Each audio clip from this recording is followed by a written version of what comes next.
إلى مغفرة من ربكم وجنة عرضها كعرض السماء والأرض أعدت للذين آمنوا بالله ورسله ذلك فضل الله يؤتيه من يشاء والله ذو الفضل العظيم ما أصاب من مصيبة في الأرض ولا في أنفسكم إلا في كتاب قبل أن نبرأها إن ذلك على الله يصير لكي لا تأسوا على ما فاتكم ولا تفرحوا بما آتاكم والله لا يهدي القوم الفاسقين سابقوا إلى مغفرة من ربكم وجنة عرضها كعرض السماء والأرض أعدت للذين آمنوا بالله ورسله ذلك فضل الله يؤتيه من يشاء والله ذو الفضل العظيم ما أصاب من مصيبة في الأرض ولا في أنفسكم إلا في كتاب قبل أن نبرأها إن ذلك على الله يصير لكي لا تأسوا على ما فاتكم ولا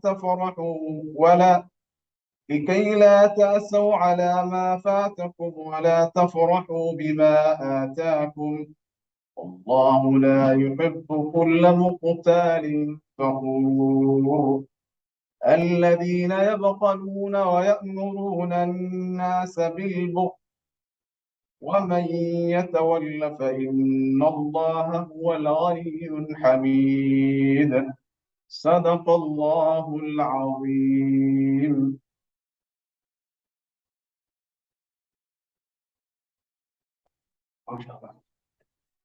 I just want to remind you, we all have Twitter. Today we want to make sure the hashtag, as you can see on the screen, GSD International Conference 2020. Can we all make sure while we're here today, we tweet, we reach out. It's really important. Our brothers and sisters that are not here with us, they see. We make sure that we get as many people and we reach, because this conversation is not going to just end in this room. Am I right? So we need to have this conversation consistently. So really, really important.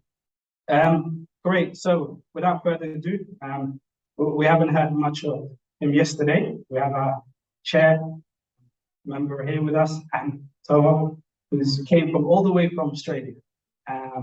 We're really thankful for him to travel hours and hours just to be with us. So want him to share a few words with us on the stage, please.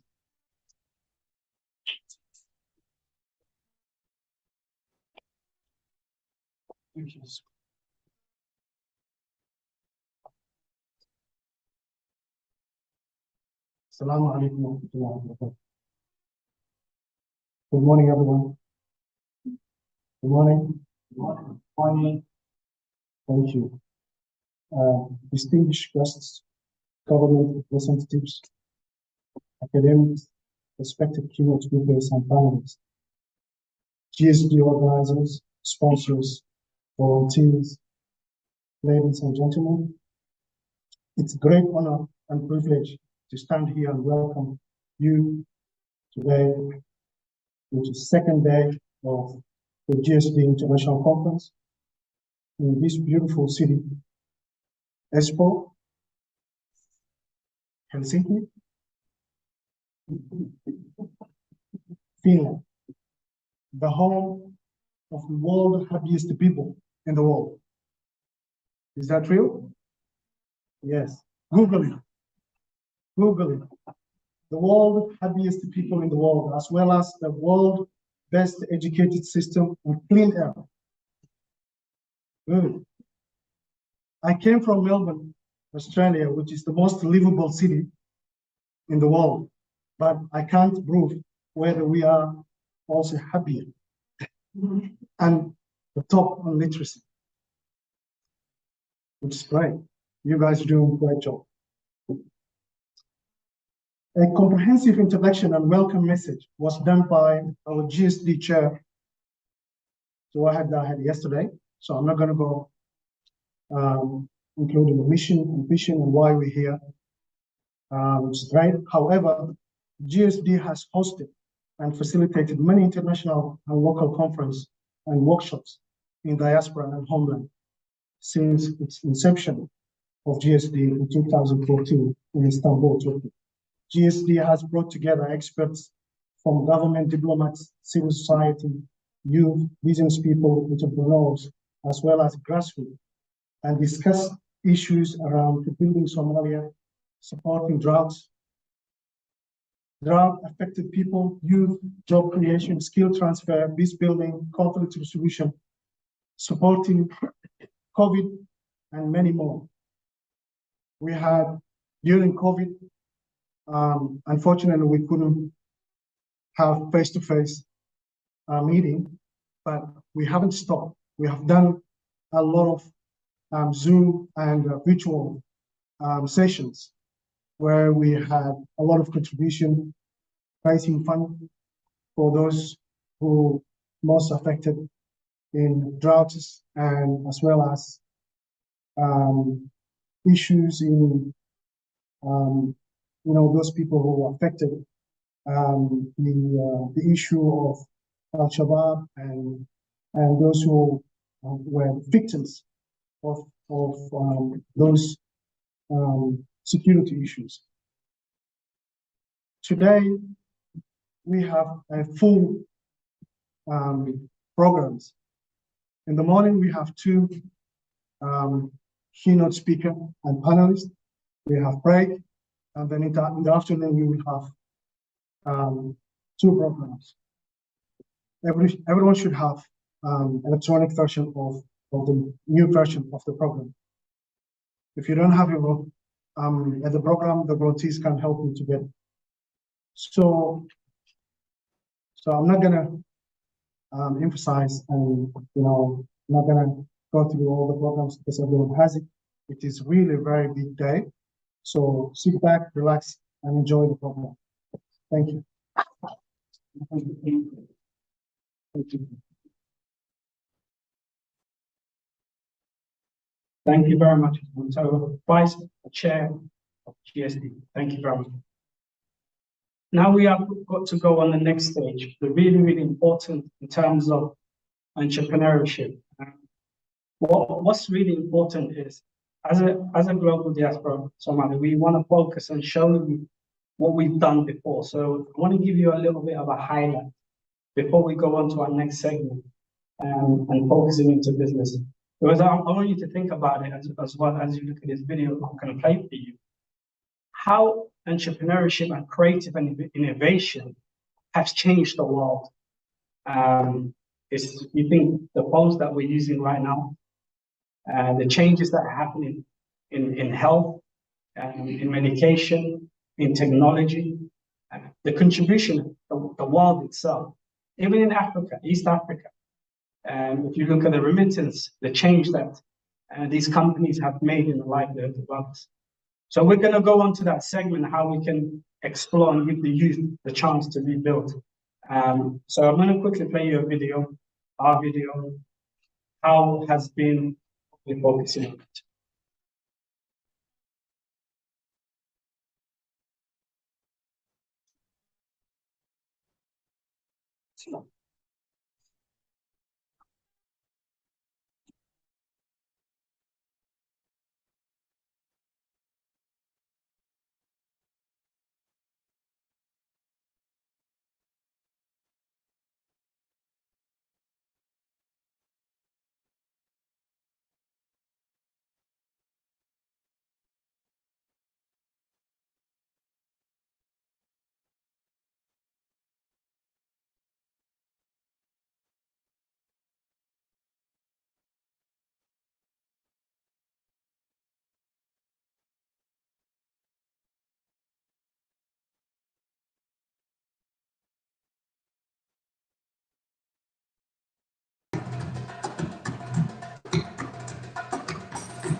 Excellent. Okay, that was some of the highlights. Also for a bit part, Finland and who was involved as keynote speakers. The next part we want to go into is themes about entrepreneurship, as I mentioned earlier, a root of job creation.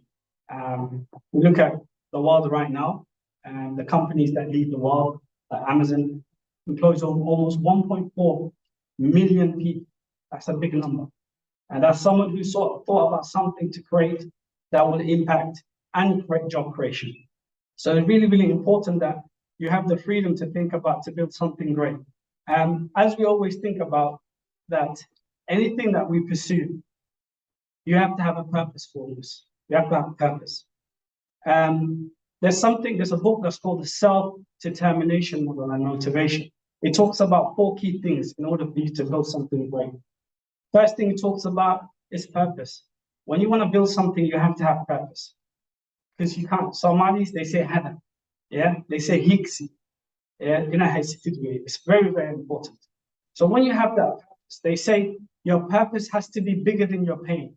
Regardless, every entrepreneur you speak to will say to you, I had to go through challenges. I had to go through those challenges to get to the other side. But that's really, really important. You have that. The second thing that the book talks about is competence. You have to have the skill for it. You have to be passionate. Find something you love. You never work a day in your life. Some people that don't want to work, that's what they say, right? But you have to find something you're passionate about. And when you do that, you got to get the skills and the competence that you require. Somalis, they say,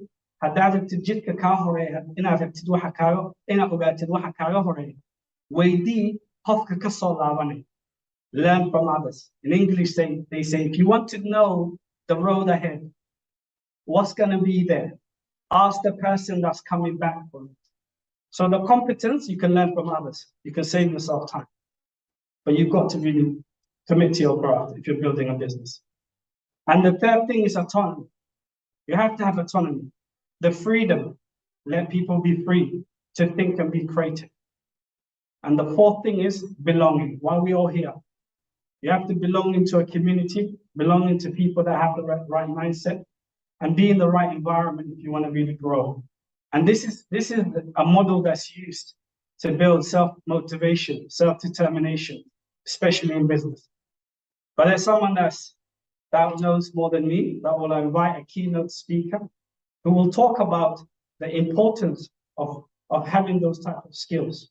Now, if you think about it, in business, it's always up and down. But entrepreneurship allows you to be creative all the time and think about what's ahead. So I want to welcome our first keynote speaker. We want to touch on a little bit about how can the youth encourage to pursue entrepreneurship so that they can become self-resilient. If Andrea, can we have on the stage, please, Andrea Helge, DRC representative. Is in the room?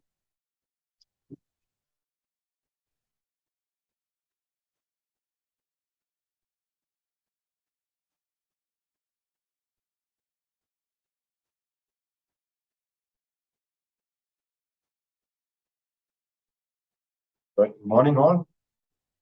Good. Nice to be here. And it's also quite nice, at least for me, that we are not so many in the room, because it makes it a little bit less formal, a little bit more informal and sort of dialogue-like. So I like that. Now, I'm not going to stick exactly to the brief of what I was asked to do, but it will be very related. So what I will be talking about this morning is what we, DRC, and I will get back to what we are doing in the Somali region of Ethiopia on entrepreneurship and diaspora engagement. It will not focus on entrepreneurship here. It will focus on entrepreneurship in the Somali region. And I do believe that a lot of the dynamics can be also compared to what is going on inside of Somalia, because it is, the dynamics are very, very, very similar.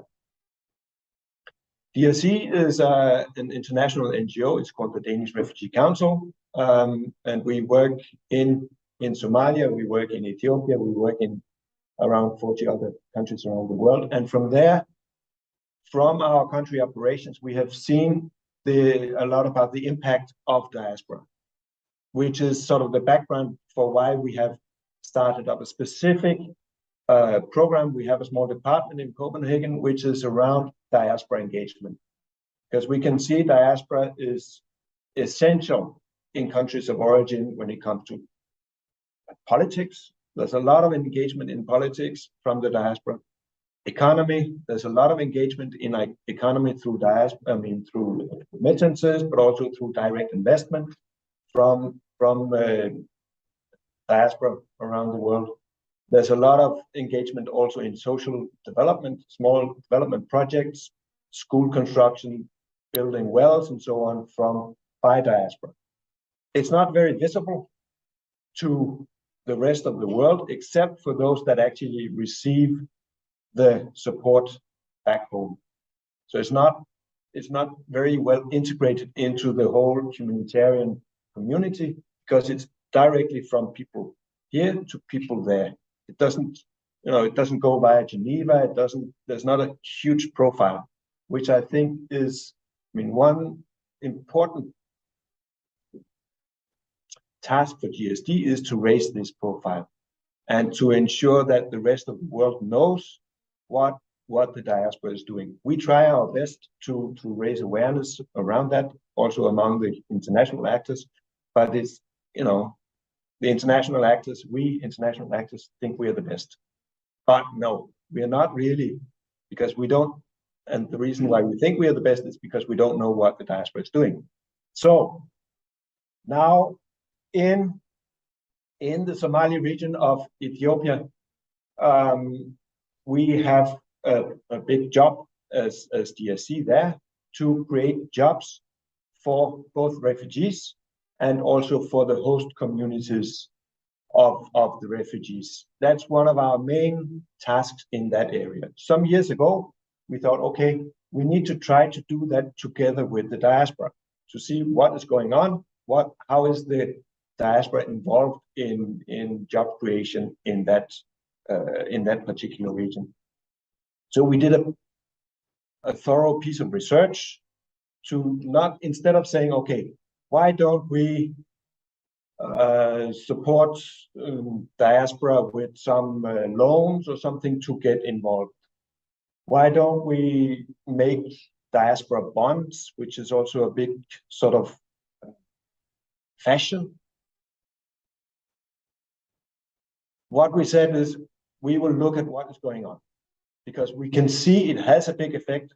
We want to build on what is actually going on there in the region. So we started out with a bit of research and documentation on how does the diaspora get involved, or how is the diaspora involved. It's not about what they can do, it's about what they do. So we came up with, we found 5 different models of diaspora business engagement and entrepreneurship engagement there. One is that successful business people, Somali diaspora business people in the US or in UK or wherever they are, come back with a bag of money and themselves and set up a business locally. And once the business is set up, then they go back to the UK again or US again and have a local person run the business. That's one model. It's not very used, but it's one model which is practiced there. And this is one model which the local authorities are looking very much towards that model, because they can see it's wealthy people, they bring back money, and they set up a business. Now, there are other ways it happens. It is happening through groups of diaspora people, mainly kinship-based groups that sit in the diaspora and say, let's try to save money among ourselves. And once we have enough money, once we reach the target, we will send someone from the group, a young, keen, well-educated person, to go to Jijiga to set up a business. Now that is we found that one to be, that was very widely used. A lot of local businesses in Jijiga have been started that way. A lot of the hotels in Jijiga are results of people in the diaspora having saved money in their group and then sending someone setting up the business there. Of course, together with local partners, but they were the main drivers and the main owners. Then there's also where people partner up with an existing company in the region. They buy shares or they send someone to partner up and start have an investment in the local company. That's tricky because of the relationship between the existing company and the diaspora, because there's something around the dynamics there that's not always working very well. There's something about the trust. There's something about the approach, because something happens when people are away for a long period of time. They learn new things and they have new approaches and so on. So there's something about the relationship there which is not so easy. Another model is where diaspora establish connections between, for example, a UK company and an Somali company in Ethiopia for some kind of collaboration. That's working, it's existing. It's not very widely used because there's not so many UK companies that really want to invest there. The last model that we identified, which is, I will be talking about that, is about the remittances. Because even though most of the remittances that people send back home are used for direct, immediate consumption, to pay hospital bills, to pay school fees and whatnot, a certain percentage of the remittances also go into investment by the local recipient, by the local relative there, setting up a small shop or a small investment. So I will be talking about two different models. One is the diaspora group saving model, and the other one is the remittance model. So the group saving model, there, the motives for doing it is very much around, there are two main objectives. One is, okay, we can do a business. We think we can make a little bit of money from this investment and make it sustainable. We will also, for ourselves, we will maybe pave the way to eventually going back. Some people have that as a part of the motive as well. But a main objective or main motive is also to contribute something. They are not, paying a school, but they do invest in something that creates jobs and that in something that makes a sort of local development, which is a very essential part of the motive for people to do that. So there's something for the heart and there's something for the pocket. So both things are very important motives for people to actually do this. The amounts that we have sort of come across in this kind of business model is between $20,000 to up to $500,000, and even some of them are higher, depending a little bit on the type of business. The investments are a lot in real estate. People buy a piece of land, or they build a house, invest in a house on a piece of land that they have access to in the region. There's a lot in the service sector, a lot of hotels built with diaspora money, transport, agriculture.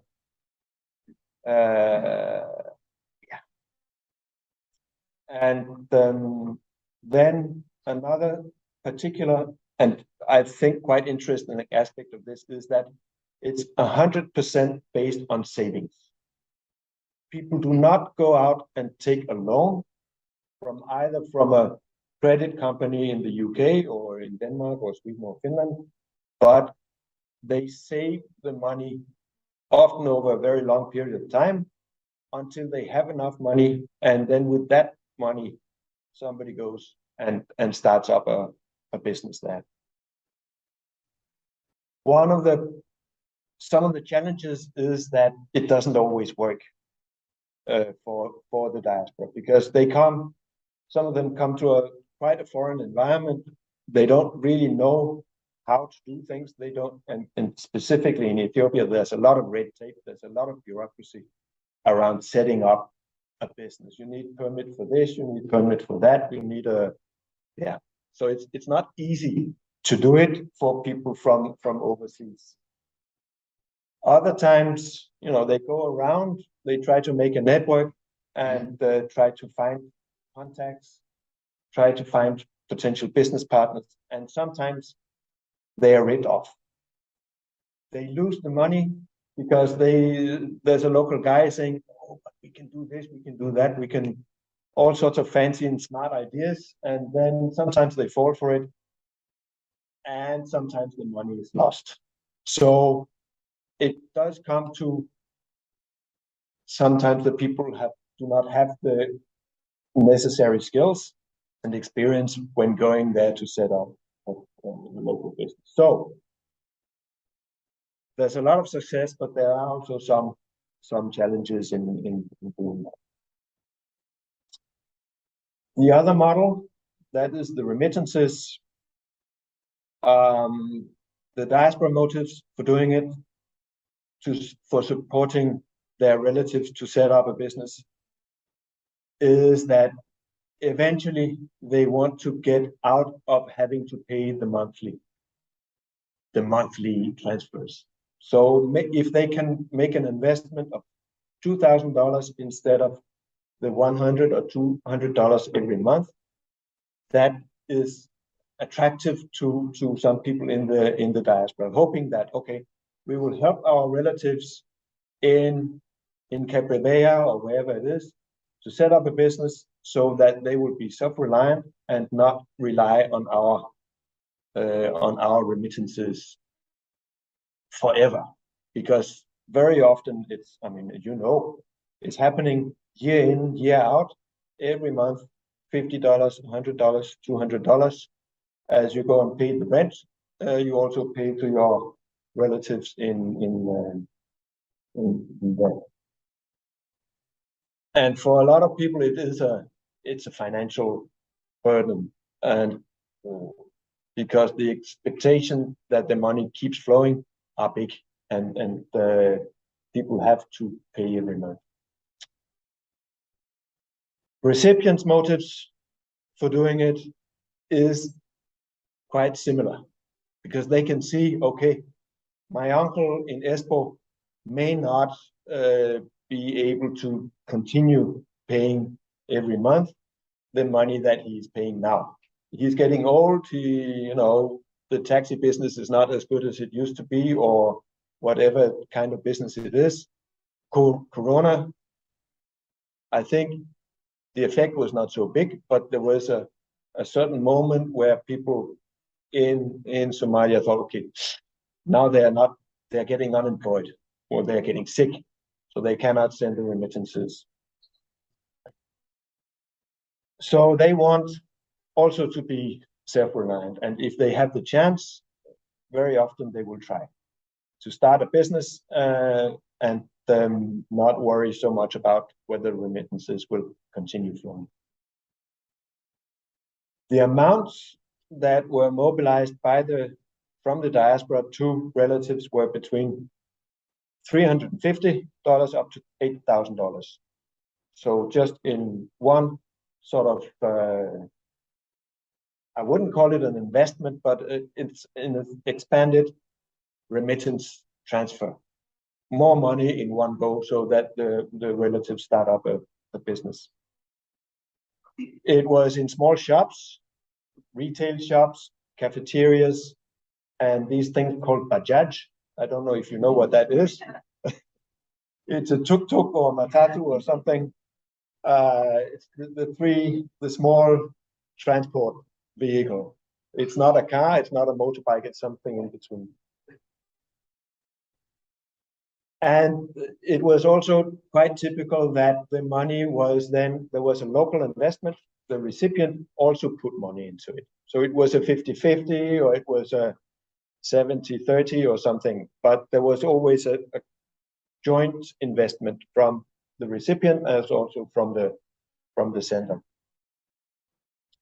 So based on this knowledge, we thought we can try to address some of the challenges around this. And for us, it was really essential to know what was going on so that we could, chip in or program around it instead of coming up with some fancy idea that would be not really going and supporting existing practices. So for the slightly bigger investments by diaspora, what we did was, we didn't have anything to do with the money. We only tried to support with training of the entrepreneurs, the diaspora entrepreneurs who wanted to go there. We provided some training on what are the tips and tricks to set up a business in that particular part of the world, in Ethiopia. What are the permissions you need? How to get them?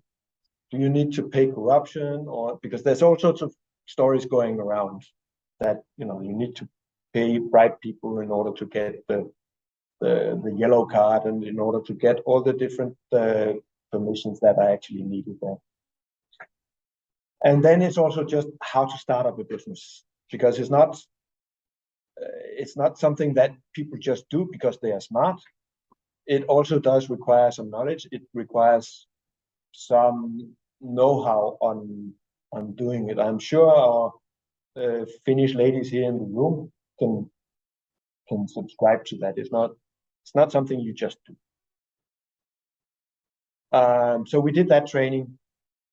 I'm not sure it's something we will do again in the future because all sorts of reasons. It was not entirely successful, the training. But what I think we have, the other part is around the remittances. There we thought, what can we do to support that, to make these remittances move from direct consumption into something productive. So what we did was we set up a remittance top-up scheme where we said, okay, those that receive remittances, you can send us an application signed also by the sender of the remittances, and then we will top up with 50% so that you can start your business, and we will support these remittances to not just go to consumption, but turn into something which is productive. And that was a big hit. We received so many applications from people. Once they knew that them telling us that they received the remittance, it was actually an advantage for them because it's a secret. When people receive remittances, they don't want to talk about it. It's very, very secret. And especially they don't want to talk about it towards us because they see, okay, you are a humanitarian organization. You don't need to know that I have this income over here because then maybe you will not help me. But once they see that the income over here is an advantage because it can attract another investment from the humanitarian actor, then there was a lot of interest. And they sent us a lot of applications, more applications than we could honor. And the small experience we have from there is 100 businesses we supported. And now 92 of them are running. And it's a very mixed bag of types of businesses. After the first round, we found, okay, it is actually possible to not just target the wealthier people in the communities, but also even the small market stalls, the women that have a small stall at the market, they also have the option to get something from diaspora. We didn't know that in the beginning. We thought, okay, probably only the more wealthy people will be able to apply for this. But now we can see, okay, it can actually go also to the less wealthy, to the female-headed households. So those are the ones that we now are trying to target with this 50% top up. So that was the small story I wanted to tell you about entrepreneurship, and also about, it was not about youth, it was about women, and it was about also the more sort of vulnerable parts of the population, and the importance of the remittances when it comes not just to consumption, but also to starting off entrepreneurship and business. Thank you.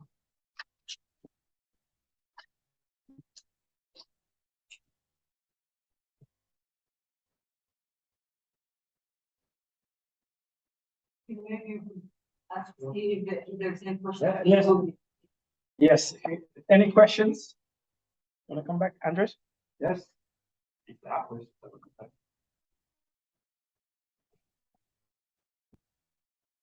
Any questions? Yeah, I would like to ask. Yes, please. Sorry. Great. You can hear me. Yeah, I can hear you. I was thinking it was good.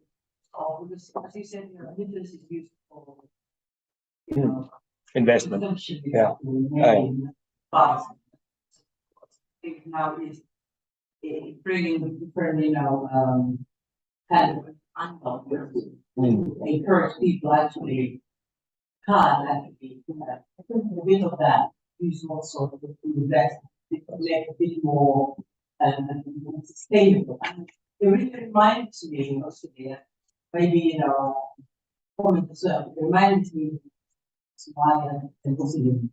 One of the stories I had from our prophet, you know, this being, you know, upon him, was that, you know, there was a poor person who came and, you know, asked for charity, and he asked him, do you have anything that you can sell your house? And he said he has actually, what is it, like, the belt. You know, I have another belt. And he said, why don't you take the belt, sell it, come back to me with the money. And so, you know, the guy was with his belt, he sold that, and he kept his money. I said, okay, so you sell the money, have something to eat. But the, you know, why, you know, the road.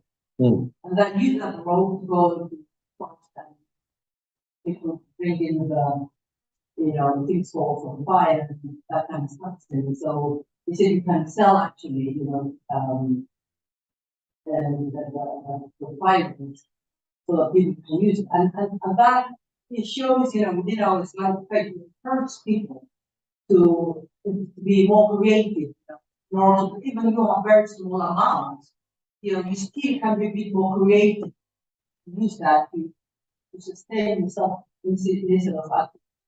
I think that model is you know, it's very interesting. Is there anything, you know, for example, that mission, I think, you know, it's 5%, something that you are planning to maybe replicate elsewhere? I hope so. I hope so. I mean, so far we've only done it there. We have developed it there, and I hope that we will be able to raise funds from outside to do that, because I think it's also quite appealing to donors, because what we do with this money is we attract money from diaspora to go into local development, so that it's actually somehow combined through this, and the donor will get much more money for, instead of just the donor giving the grant to the person. It's not so much a grant, it's also an investment from so it's a tripartite agreement. So the local entrepreneur, the diaspora business owner, sender, and us. And so we pay 50%, the diaspora pays 40%, and the local business person pays 10%. And that 10% is important, not so much for us, but for the diaspora contributor. They need to see okay, there is commitment from my cousin in Alabama or wherever. So I think that's quite important that there is this ownership also the local, because and what we've seen from when we don't interfere is that, or when we did not give the top up, when it happened, it very often happened at the initiative of the receiving end. Of course, the people in the diaspora are interested because they want to invest this money in this person to become self-reliant. But the initiative was very often from the local person asking, okay, listen, if you give me, instead of the 200, if you give me the 2,000, then I will not bother you anymore, but I promise to invest. And then of course they report how it's going and all of this. And mostly it's successful. Sometimes it's not successful, but you never know. Yes, sir. Just one more question. Because you came up 3 or 4 projects that would be working on the ground, Ethiopia, Somalia, Kenya. One of the questions I have is, what are the business investment, each of them? What is the ideas? What are they investing in? What is the project that was successful on the ground? Because as you said, there is money that goes to do projects. What are the projects that most of the people were in free state? I think it was. I mean, the bigger the actual business investments, the main part was going to real estate, building a house or a apartment block or something, because that's relatively secure income. They will not lose the money unless somebody comes and claims the property, and that happens. That's a difficult one because ownership of land is tricky, because it's between clan and authority, and there's never a good relationship. Or I don't know, but that's complicated. So the ownership is complicated, but the main bulk of diaspora investment, when it's bigger amounts, is in real estate, and then hotels. I don't know if any of you have been in Chichiga, but there's one main street. There's quite a lot of hotels, and at least half of those hotels are owned by diaspora. So that's a big investment topic or subject there as well. Agriculture, yeah. Thanks. One more question. Yes, one more question. Yeah, thank you. This comment that was comment. I remember asking about 10 years ago, in Finland, 1997, and I asked how much money have you given us families from that time, and it comes back. About 20 years. It's 9 of us all around the world, and the cousins and people who never really 1 hour probably that is another that was holding up the thing. So my younger brother who studies business came to my transfer that and then we do something else. So we came up with a concept like you mentioned.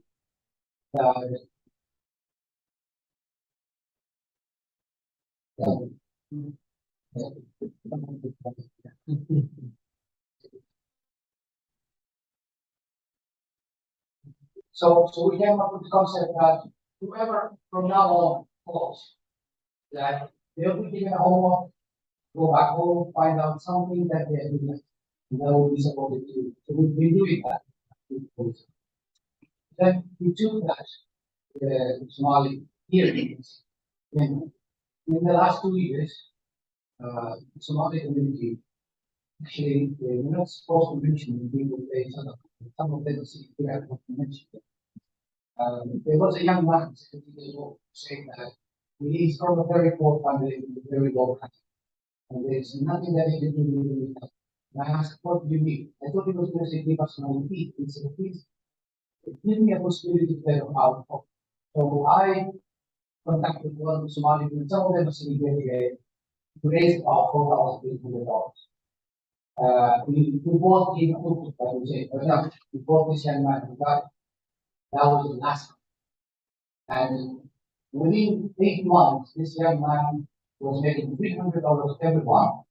I think 50 to 100 was going back to 50, 100 was saving, and 100 was family. He's doing well. The problem I have now, the personal issue I found him, I asked him that, because I want this story, the positive story to be taken out, and then the other national community don't support. He said, I'm afraid somebody might take this away from me, so I have to obtain it. So it's very hard to convince. So all the pictures I have, I always say to people who find that this young man, I say, he's doing well, please don't use the picture because it's great that especially when it's going on. Also, within the World Bank, we have different African models. And then small money goes to businesses. So the question comes up. The question is, that's one of the good practices. Somalia is one of the good practices with us. The problem we have is how do we expose and what is the best way to expose? So when an organization or an entity or a government level comes and says that, hey, it's working, you guys already get about every year, why don't we do it in a way that train people? Then I think this is a model that should not be only one country. And then there's the question of also, remember, everyone doesn't want to be known that they're giving money away. Some of them are also getting social benefits, and from that social benefits, they get half of that. So it's very hard to explain that. So in a way, how would you approach this very beautiful concept in a manner that it might be understood within the European or the Western world, but also be beneficial to the I think I'm asking a very hard question. No, I mean, yes, you are. I cannot give you an answer, but I can share exactly the same experience that you were showing there, because what we wanted to do was exactly to document these practices. They need to go out, and I mean, your super good example from here would be great to also have on, be able to share. So we have a sort of a consultancy company doing videos. We wanted to exactly to capture the best practices of how these remittances are being used in a good and productive way. Now we are really in a very, very difficult situation because nobody wants to appear on these videos. We cannot get them. I mean, we cannot convince them to be there. Neither those from the diaspora, because, as you say, if they have invested money in the region, in Somali region, they don't want to be seen. They don't want to have anything on video showing it. They may be targeted, and they also may, having social welfare or whatever. So they don't want to have any risk of any kind of negative impact on them. The ones receiving, they also don't want to show themselves. So it's, I mean, we have paid this big, quite expensive consultancy company, video production company, and now we can't get people on.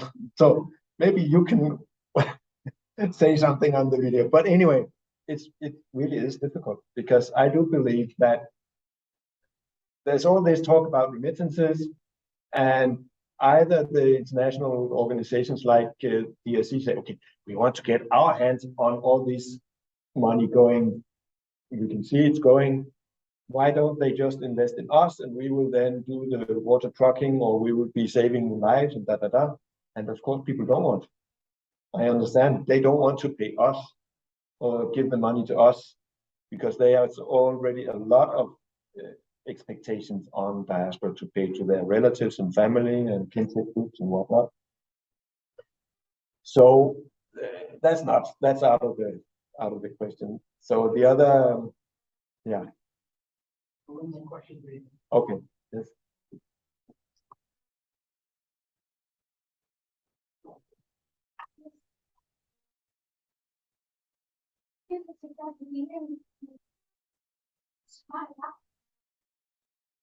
You have ideas, and then when they share the ideas, they don't about the money.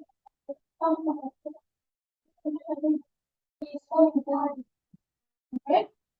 So now we are ready for share our ideas. For second time. So you share the idea, we explain this proposal, so you are explain more things that the company can make for the business. And you are still, you are for. So I also want to talk with there's a gap between the donors and the youth. They have ideas. So the NGOs and the person they want you understand your money, they said you are made for youth of women and they make for their army. So how we also because actually you are my enemy and you feel me and say I'm poor. I'm actually my so Yes, I recognize what you say because a lot of people feel the same, that the ideas are stolen. So in these workshops we had, nobody wanted to share their idea, even though it was among other entrepreneurs. They don't want to share the ideas. So I don't know what the best way out is on this. Yeah, I cannot give you an answer on that because that's about that's about the trust and about reality on the ground. No such thing like copyright. No, there's no copyright. You have to start a patent thing.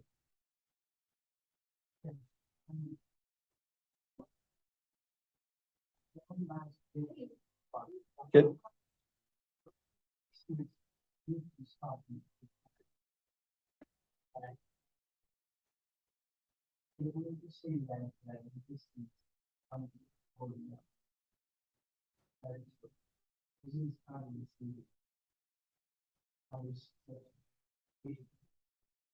I think it's very difficult to answer that one.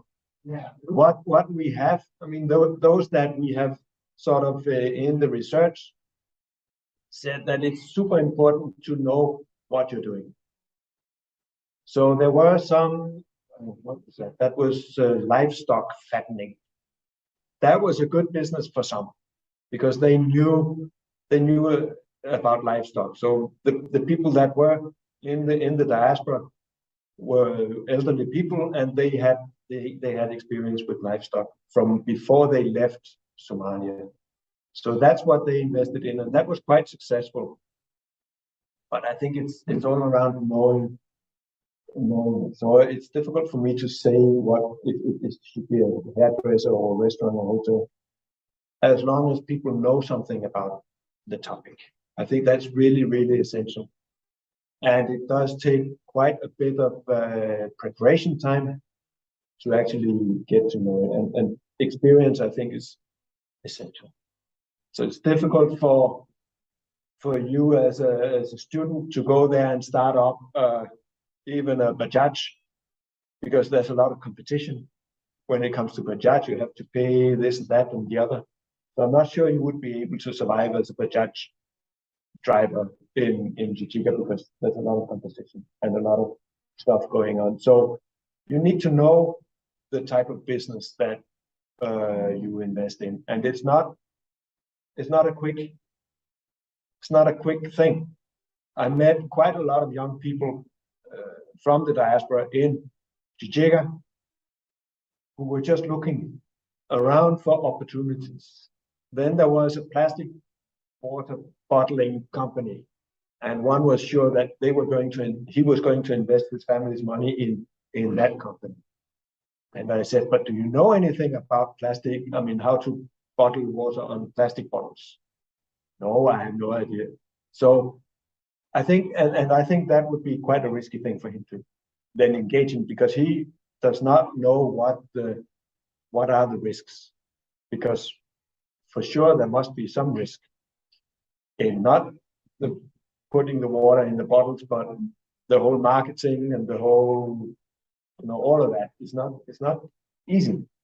So you need to know a lot of these things. So, I mean, if I should give an advice, is to go there before, even have some sort of a business entrepreneurship education as part of the preparation.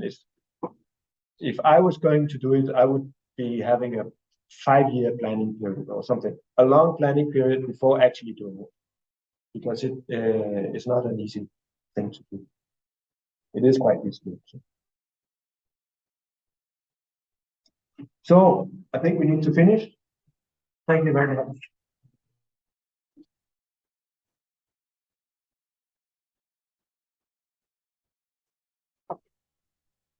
Thank you very much, Andreas. That was very fruitful, wasn't it? We touched on a lot of topics. I made notes myself. It's always good to make notes. 2 things that I will take away. You always have a key takeaway from the keynote speaker. It's the group saving model that has helped our community a lot. Saving and then taking that idea back home. There are 2 benefits. One, obviously, to make a profit. Second is to contribute and again, especially on a topic, to recreate jobs. So really, really important. If you're thinking about that, get into those investment groups and do it together as a team. Also, the remittance money system, which has helped the community a lot. Talked a lot about it, Andreas, and it has a lot of benefits from both ends. And even if we look at Somalia as whole, you're looking at the governor of the Bank of Somalia yesterday mentioned $2 billion sent by the diaspora every single year back home. And there's a study that the World Bank has done, and it says that 75% of Somalis over the age of 16 use a mobile. That was a study in 2017. Think about it. Where would the number be? We're a technology-driven country. We have a lot of opportunities. And the challenge that we would face as business owners and innovators who are thinking about the next step to help us, the community, would be how we move to a digital Somalia from the analog mobiles. Because if you look at it, 56% of mobiles used in Somalia is analog. We haven't moved to a digital phones yet. So that's a transition. So if anyone's sitting here thinking about it, we need to get into that digital house. Somalia can move into a digital industry to smartphones.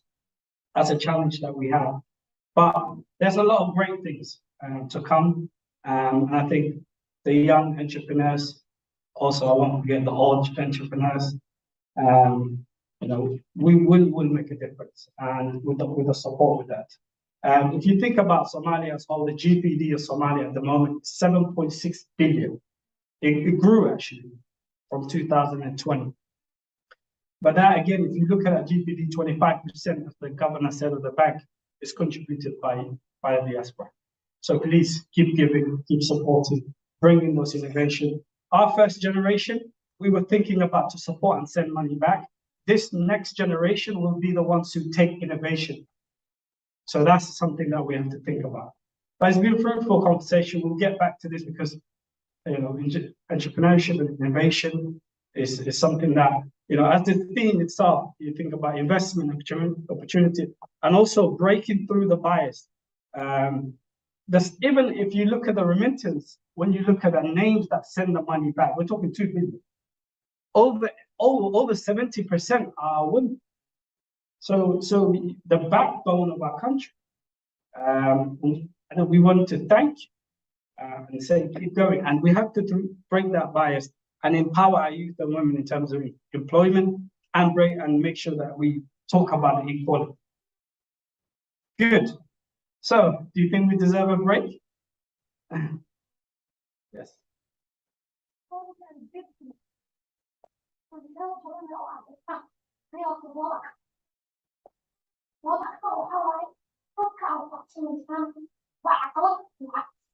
Yes, speaking of the museum,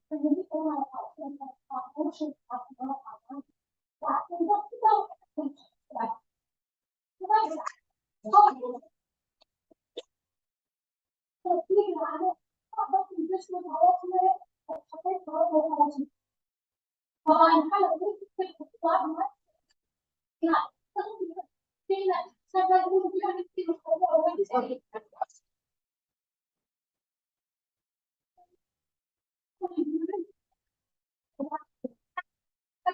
لكن اليوم بعد هذه الصوت يصير هو مباشرة. تأخذ المناطق الدول اللي هي متوقعة طبعا فيها ما فيها سو كذا لما تنظم مدن اليوم واحدة ويوم تشتغل اسمه راس مال بروجكت على فكرة وفي ضايع إلى غيرنا كان سنة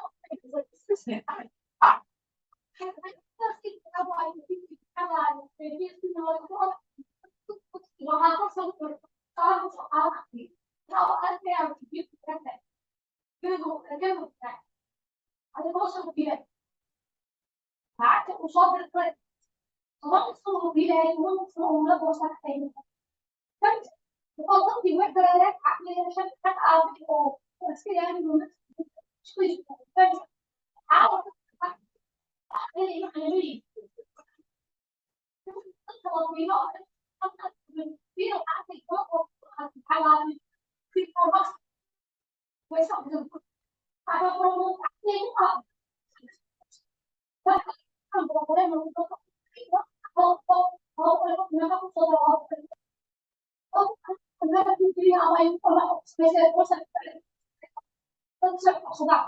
لكن في توضيح من حلو مرة تطلع تطلع تطلع تطلع كم سنة تطلع الأمور بتاعها هذا لا تعتقد يعني الوسط عشان يوم بلم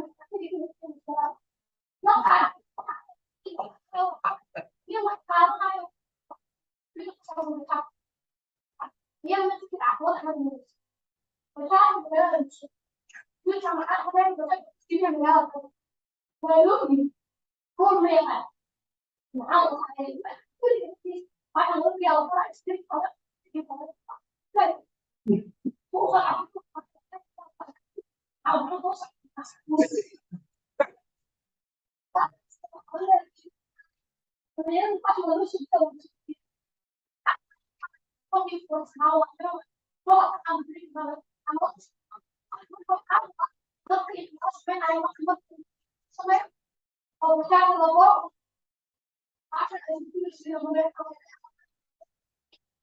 Let me answer that. But it's necessary for us to listen to each other. Different views, fresh ideas. They say your perspective drives your performance. So everyone's different. It's important we need to listen to each other. But and there's some good points you raised there. But we have to look at the root cause.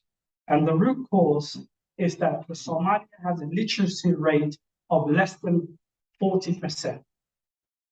Now, if we have a literacy rate that low, we can't just hand over money to you. I think there's a saying that says, teach someone how to fish, or give someone a fish, or teach them how to fish themselves. The reality is that we have to understand that our people, the level they are at. So yes, we can hold our money and say, come with an idea, and we will put you in business, but you can't put everyone in business. So it's something we need to think about. Do we need to say, look, you can drive the Bajaj for a couple of days, and maybe you can go to university or college the other days, maybe so something negotiable like that, or even support them in that place. But I'm telling you, if you look at the statistic of the world, 95% of the world work. Only 5% of people are business owners. So we can't push everyone to become entrepreneurs, but we have to find a way in which we can help them be self-resilient. We might need to put them in, help them with education or something like that. And also we can't say everyone is like that. We have some great people back home who are making real strides and making a benefit of our money. But it's a debate. We might need to have another session, another day to talk about this. But thank you for starting that conversation. It's necessary. It's so necessary to challenge each other and to think different. I agree with you. But thank you for your contribution, everyone. Have a wonderful break.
were getting more sick.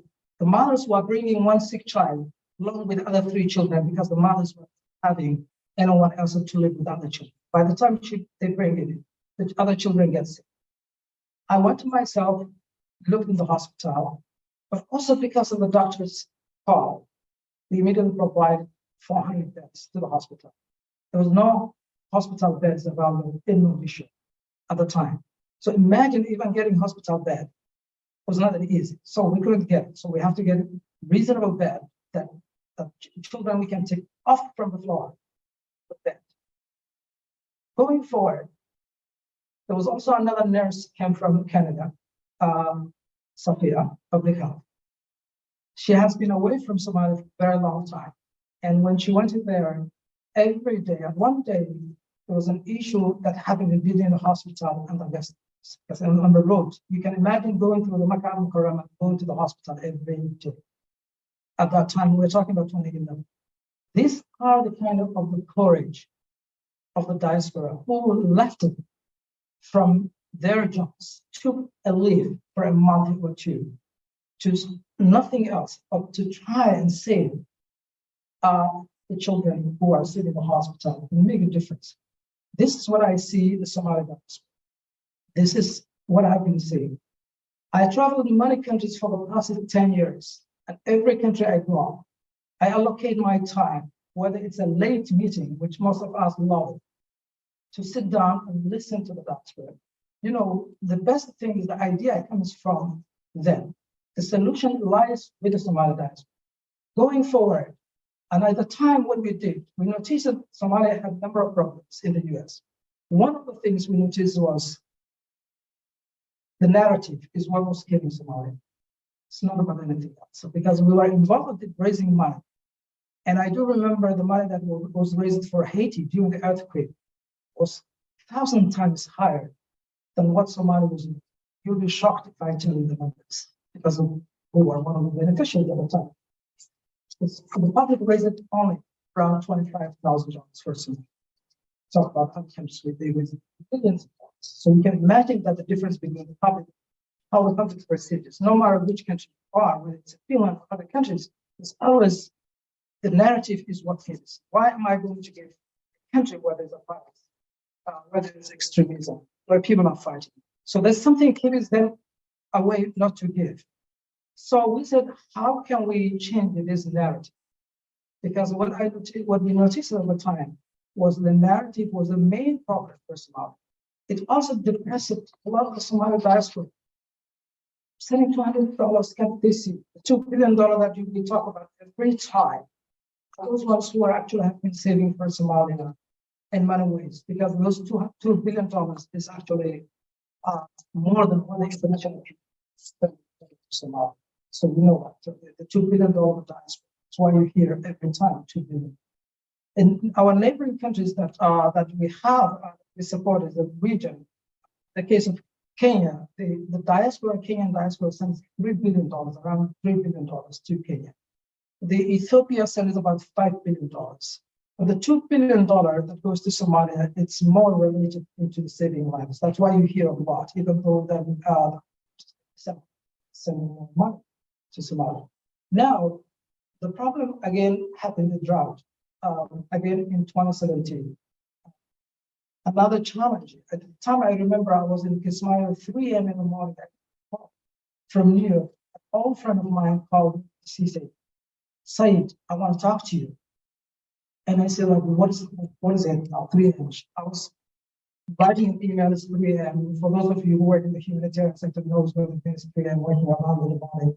Because in your days. So, and then I said, like, yeah, and this was a diaspora, Somali American diaspora. One of you may know, her name is Tana, seen her of Matalas, the fashion designers from New York. Yes, the two twin sisters. She called me and said, Saeed, I want to talk to you. I said, okay, where are you? I haven't talked to you for about 2 years. I said, like, yeah, I'm in Kismayo. It's at 3 a.m. What's up? She said, can you talk? I said, like, okay. I picked up the phone and talked to her. She said that there are social media influencers who are interested to help Somalia. can you handle it if I connect with you? Are you able to help? My job is to create a platform to connect you as much as we can, because what we know is we don't know everything, but we know at least we can help. And this is what our meta program that my colleague yesterday talked about, who's in the room, and Mohammed, is one of the things. When I talked to her, she's connected with me with 2 social media influencers, and I know many of you may have heard in 2017, Jerome Jar, and what was the other one? I don't remember. Jaka Vars. There were 2 social media influencers. And they said, we are actually asking the Turkish government to provide food to Somalia, to be able to help us. I said, are you willing to jump on the plane and come and see? And you implemented the project yourself. We were happy to. I had to fly the next day to Mogadishu, making sure that everything is. And that's where we created a program called Love Army for Somalia. I know many of you have heard it. The social media, when we did the GoFundMe, in 24 hours, we raised $2 million.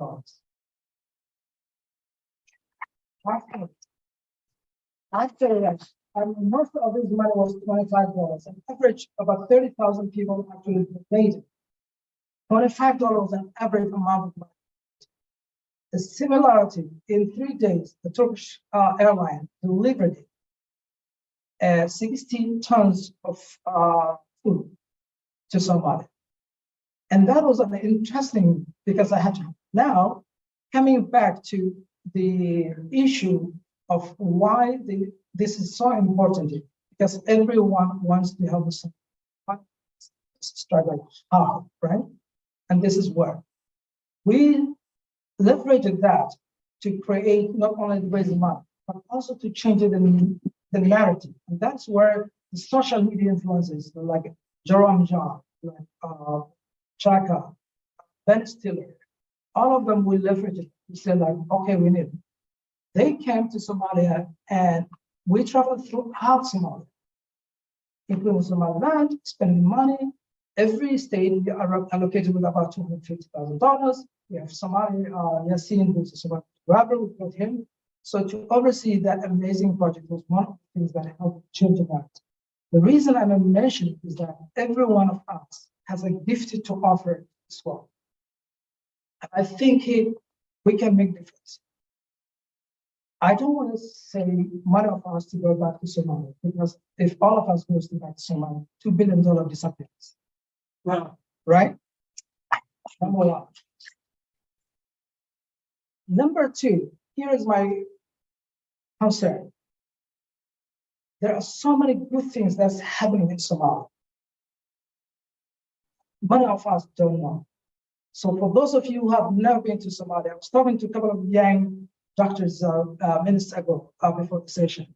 And one of them said to me, I haven't been to Somalia before. I said, like, John, are you willing to spend 2 weeks in Somalia just to see it? And this is one of the things Signora and I are working, trying to see what is the best way, because of by you coming to Somalia, it changes, because number one, we provide an opportunity platform for you to come and meet with amazing people, number one. Number two is once you are educated with the reality on the ground, you become an advocate. You come back to Finland, talk to your government, election officials, educate them. You are also representing both in Finland, for example, and I know many of you come from other.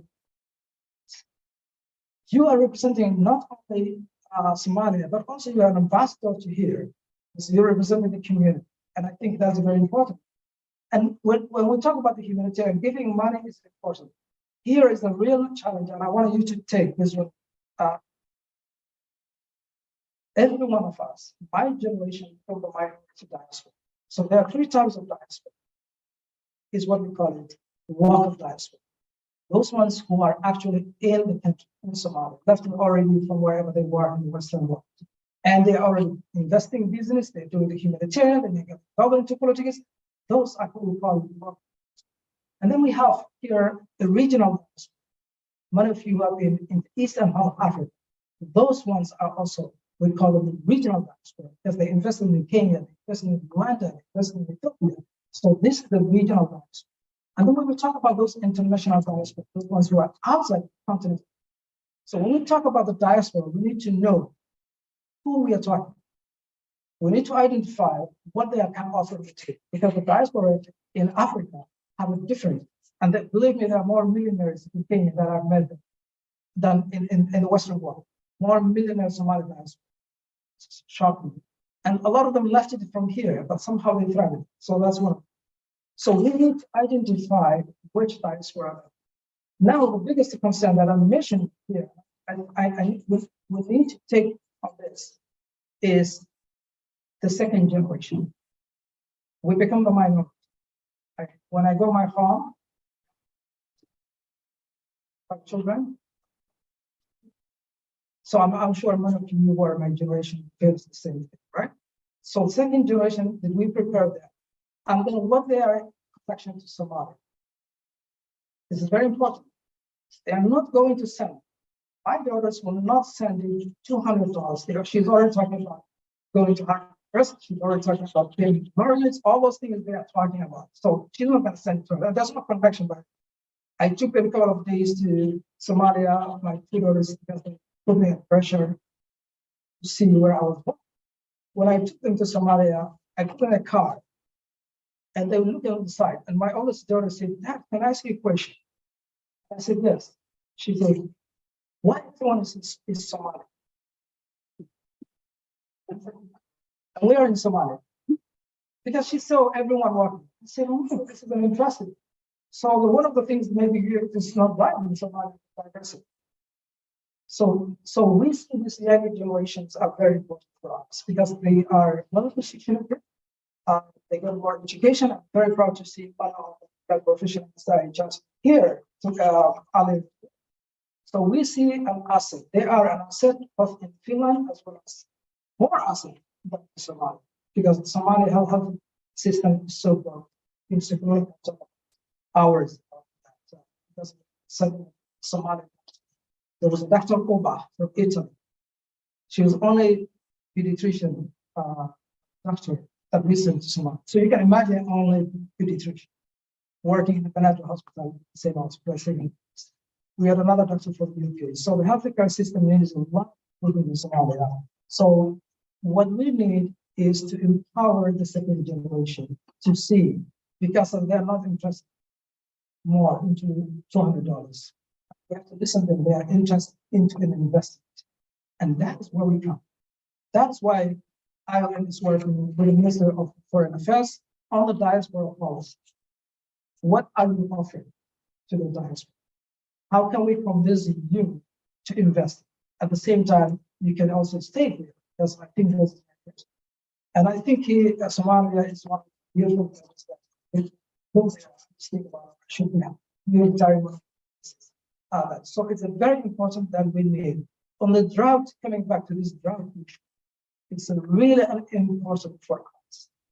Short term, mid-term, and I do agree with my sister who talked in Somali in a nice way. We don't want to create dependence. That's what exactly she was talking. 20 years. And our brother who talked about 200,000 euros plus support for the Somali sending for the last 20 years. His family. But we want to create an opportunity where Somalis can invest. That's why even the government is focusing on the security to invest. So we're looking to work with each one of you. We cannot do everything. We only know something. We don't know everything. But we are to work with you, bring our brain together, co-create, co-design, and co-create. We are responding to the job. Half of the project is saving lives, water, shelter, comfort. All of those are happening as in some way. Our staff are taking risks, making sure we deliver this to people. We're saving lives. At the same time, we have sustainable projects going on. My colleague mentioned yesterday, matching grants. This is one of the things, sustainable. We are also have a diaspora working with each ministry for the capacity. But what we are doing is a peanut compared to the need. Just remember, we'll talk about all this, you just sometimes surprise it. It is peanut because of money times children are starving. With that, I just wanted to conclude my speech. I want to thank each one of you for coming. Just by coming here, and one of you come from other countries, that tells me you are willing to make a difference. You care about humanity. And as our brother stated, we have to have a purpose in life. And I think this is one of them. I think when we help the people, we become happy. We feel we contribute our responsibilities. Many of us in the diaspora were helped yesterday.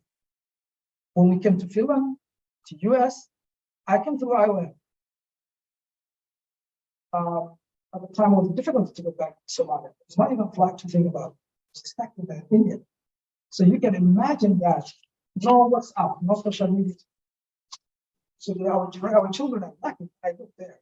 I remember writing a letter for 6 months, waiting someone to carry it, deliver to my family. So with this technology that we have, with the lucky, fortunate we are, the only difference between us and those ones back home is we've got the opportunity. We've got the opportunity. They did not get the opportunity. So we can make a difference because they are the future and the failure of Somalia. And with that, thank you very much. I would like to play one video that I think might 11. Just want to inspire each one of you. I'm sure many of you are saying, what can I do? I cannot do everything. My plate is full. What can I do? So it's like, I thank you, each one of us. So, and this is one of the videos that we designed 2011. And because the reason we did was the narrative is what was doing so much. So you, all of you are the ambassadors of those people, but also you are the voices of those people with our help. Thank you. Thank you.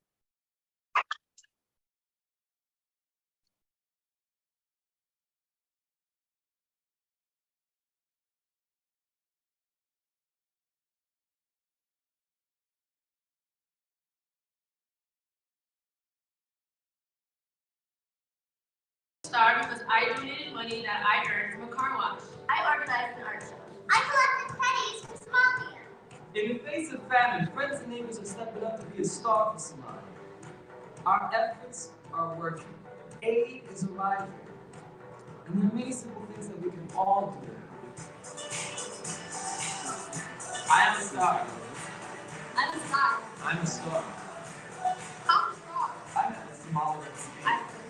I'd rather see. I read a block, not Somali. I was not Somali. We are Somali. B is star for Somalia.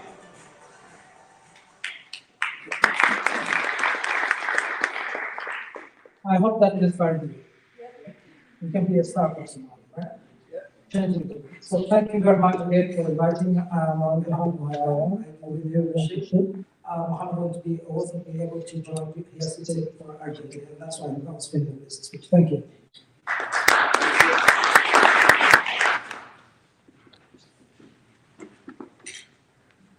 Thank you very much. So you should, I think you'll give him one more hand.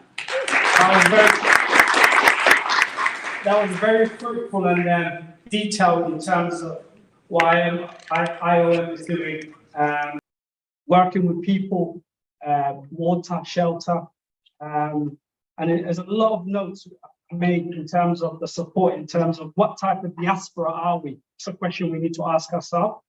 I would appreciate your input. Global climate change impacts us all. One thing leads to other. Deforestation is the biggest issue which leads to climate change. And that is something we need to talk about. But again, Senior Regional Strategic Advisor, IOM East and Horn of Africa. We appreciate your support and your contribution in the last 2 days, you and your colleagues. And we are grateful for your sponsorship as well, because we have to work together. We can, they say in Somali, they made a quote yesterday, so that's what it meant, right? Coming together. They say in English, if you want to go fast, go alone. If you want to go far, go with a team, go with your people who have the same vision and the same purpose. And that's really, really important. So we appreciate you and your team for taking part and giving us your perspective, which is really, really important. Now, we're going to move on to our next keynote speaker, DAMAC DRC representative, Alexandra Simbra, and a DAMAC coordinator. We look forward to you sharing the stage as well.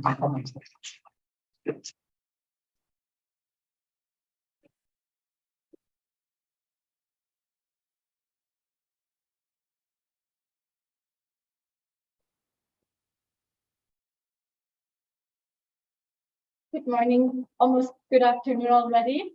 I'm glad to be here and thank you very much for the words. Let me first thank you very much to Global Somali Diaspora for organizing the summit and for organizing also this very important panel on the current situation on the livelihoods as well. And I think there's some very important topics to be raised and some very important conversations to be had. But let's have a look at also what has been happening before. In 2019, HELMIO distributed food aid to 500 displaced households by conflict in central Somalia. In partnership with UNICEF, HILDA is running more than 20 mother and child health care clinics in IDP camps and host communities in the Gedo region. Irshad assisted 500 households affected by 2020 cyclone in northern Somalia with food and cash. SSPDO supported 600 households with food, cash, and hygiene promotion in Melatwene to respond to the 2019-20 flood. These are just very few examples of the great work that you and as a diaspora has been doing and are continuously doing. You are supporting the livelihoods of the Somali population, you alleviate suffering, and you save lives, which is the ultimate humanitarian imperative. I have to admit, years ago, when I started my career in the humanitarian sector, many years ago, after having spent some years studying on theory, some years in internships around the world, different countries, I was, as many today are, not aware of one of the greatest humanitarian actors and contributors, the diaspora yourselves. I wasn't aware of the amount of aid you are giving. I wasn't aware of the project you're running in the community. And that might be ignorant, that might be thoughtless, but it shows us two important things. Often the humanitarian aid system and the great work you are doing as diasporas is running in parallel, without being aware of each other and without knowing who is doing what and who is contributing to what. Parallel doesn't make it better or worse, but it is important to know that there is other systems out there, that there's more contribution from different types. And the second thing it shows us, when I didn't know about you, now I do. Now I see you. Now I see all the work you do. And actually now my job is to promote all the great work you do and to do all these things and bring them out and tell the world and tell the other humanitarian workers out there, I see your work. Let me maybe start with the second one, my job and what I'm doing. The examples I read out and the examples I brought to you are from a recent research and report that DEMAC conducted on the Somali diaspora and on your humanitarian contributions in the last years. What is DEMAC? Some of you know, we have a board member here. DEMAC is a global initiative and stands for Diaspora Emergency Action and Coordination. So it's about diaspora organizations that coordinate in emergencies and that contribute to humanitarian aid in emergencies. It's an initiative that was established in 2015 by the Danish Refugee Council, a humanitarian NGO, and currently is funded by USAID. The mission of DEMAC is to enable a more inclusive and coordinated humanitarian aid, collaboration between diaspora organizations, and the humanitarian system. But also our mission is to enable and facilitate engagement with the system and ensure visibility for diaspora organizations in the system.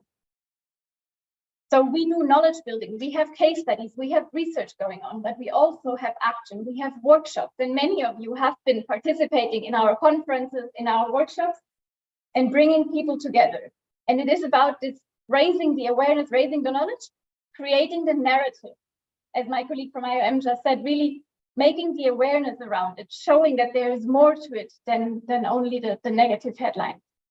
And what we ultimately want to do is improve the coordination and the collaboration and the coherence of the humanitarian response. And I will come to that in a second. We as DEMA have been working with the Somali diaspora for many years. We have conducted some research and some response on the drought already back in 2016-17. We have supported coordination structures with the UN and the diaspora organizations back in those days. We co-hosted COVID-19 Drought Response Summit last year with GSD and also again this year on the drought. And as much as I started seeing you some years ago, others started as well. This year, we were asked to organize a side event by the UN and the EU on the drought response by the diaspora. So to speak and make visible what you are doing to also them. And it's important to also acknowledge that and say thank you for all the great work you are doing, because it is needed. But let me come back to why do I talk so much about coordination, about collaboration? What is it about? Why do I keep stressing it, and what do I mean? And I mean two things. One is between the diaspora organizations and the institutional humanitarian system, and one is also the coordination and collaboration between you as diaspora organizations. Stand strong together, avoid duplications, and ensure synergy. Your communities need you right now, but it needs to be coordinated, collaborated, to make sure that there is no duplication and you can be stronger together, know what is going on and how you support your communities, and ultimately serve more people in need and be strong together. So if we look at what's going on, and I know I don't need to give you the numbers and figures, you all are very much aware of the prolonged conflicts, the extreme weathers, the drought, the floods, the consecutively failed rainy seasons. You know that COVID had a huge impact. So the situation is not good, it's dire. But the parallel systems also don't make it better. And that's really important that we then come, what also your Prime Minister, Somali Prime Minister, His Excellency Hamza Abdi Barre said yesterday, forget about differences and stand together. Do collaborate with each other. Your communities need you right now, strong and in support of each other. And we have different opinions. In the community, in the diaspora, you have different views and opinions, and there is value in diversity. But in times of crisis, it's important to work together and to save more lives. So let us support you also. Let DEMAC also support you when you see the value of coming together as a community, as we have been doing for those of you who have engaged with us before. And also allow us to make you heard, to make you seen, to really showcase the good work you do to the other systems, to the humanitarian actors. And I really hope that we can also learn a little bit more in the coming discussion now and in the afternoon of what is going on and how can we support you. So thank you once more to the organizers. I'm really glad to be here and looking forward to the discussion.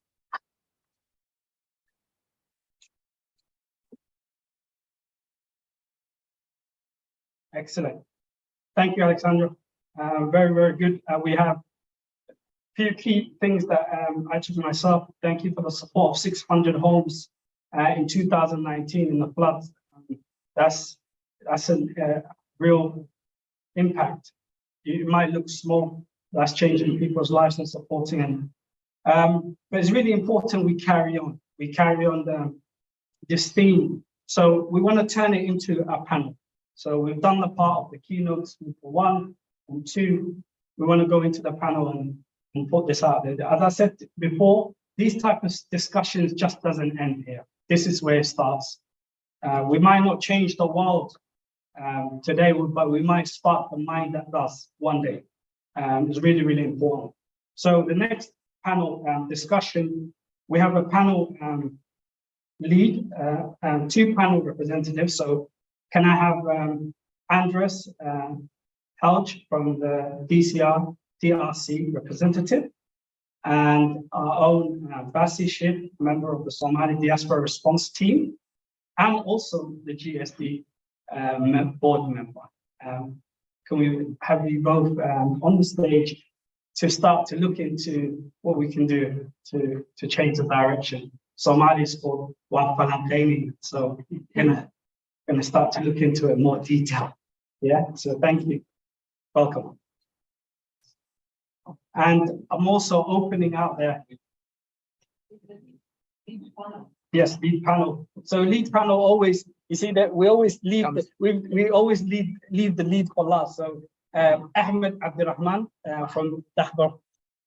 Welcome. Executive Director of the New Ways Organization. Welcome, sir. Thank you. In English, they say leave the best for last, but I'm sure you're not. You're all the same level. But welcome, welcome.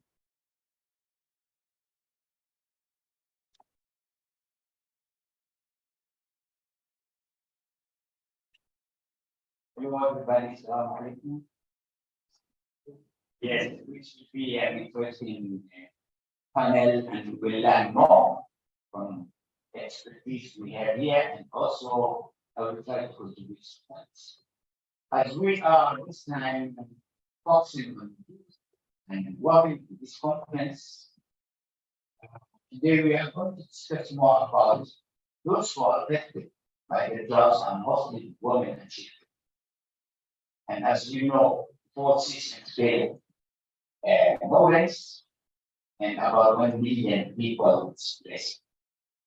Now, our discussion today is about how can the diaspora and their contribution to investment in livelihood and support the drought people. Now, when we're talking about investment, it can be making life for them, supporting them in the short term way, as they say, or maybe in long term, think about the registration. Now, my first question goes to one of you. My first question is, is it possible that the support and invest the job affected population in Somalia? If yes, which measure is the best support? Just to put on the stage before we go to the next questions.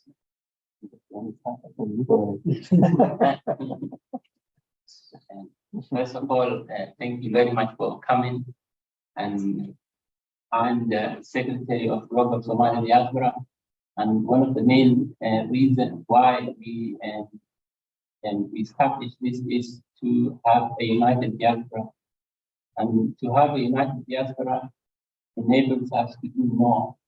And collectively, when we do something, it will be a solo effort. And the solo effort is not impactful as when we do collaborate and work together.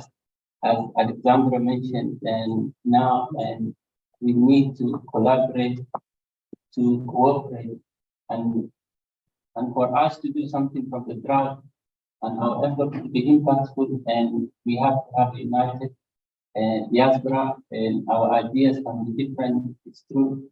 But what we need to do is to have the metaphor of, if we cannot see eye to eye together, we can walk arm in arm to the main goal or the common goal. So if we use that metaphor, I think we can reach a lot and we can do more, inshallah ta'ala.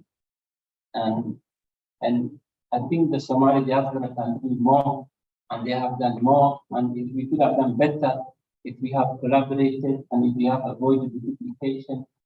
And because what happens is, sometimes if we compare to other communities, for example, in the UK, and we have the Turkish community, we have the Indian community, they have an umbrella of organizations that registers all their and organizations, the skilled people and everything, and they are able to to make a collaborative system and complement one another. And for us, and that's what we're working to do at the moment. But alhamdulillah, there is a good positive outcome that's coming, especially the second generation. and we call them Say Wallahi generation. And after the COVID-19 happened, they have done a great job, and the youth has created. They use their creativity to come up with some innovative ideas, and we have one of the examples. I think Fido here, you can see at ATM, and in the UK we have the British Medical Association, which like they have set up a group of medical students to collaborate with the people in the team, with the skills, and Alhamdulillah, things are on the right side. And I think we can do better with the youth if we use the energy of the youth and their enthusiasm, and if we channel them to the development of the country. I think we can achieve more, and I think we have to give the youth generation the environment where they can express themselves and flourish, inshallah. That's all I think. Thank you, Bazi. We were discussing about the best support or invest those jobs affected places. And then 2 methods now we can take from where Bazi said one is collaboration and coordination to avoid overlapping. And number 2, he said engage the youth. We help answer to more according to his experience. As by the way, he was in Somalia for the last 2 decades, and he was my first regional representative when I was head of the action issue. So honestly, has a good experience, and expecting that you would more for the best, our best to support the diaspora. Not support the diaspora, support people in Somalia. Yes. I just wanted to, you mentioned youth, and I want to bring up Lou Salah Ibrahim. She can join us on the panel, youth activist, and to put a little bit of mix. And if we can have Lou on the stage, please, and join our lovely panelists and add some value to this.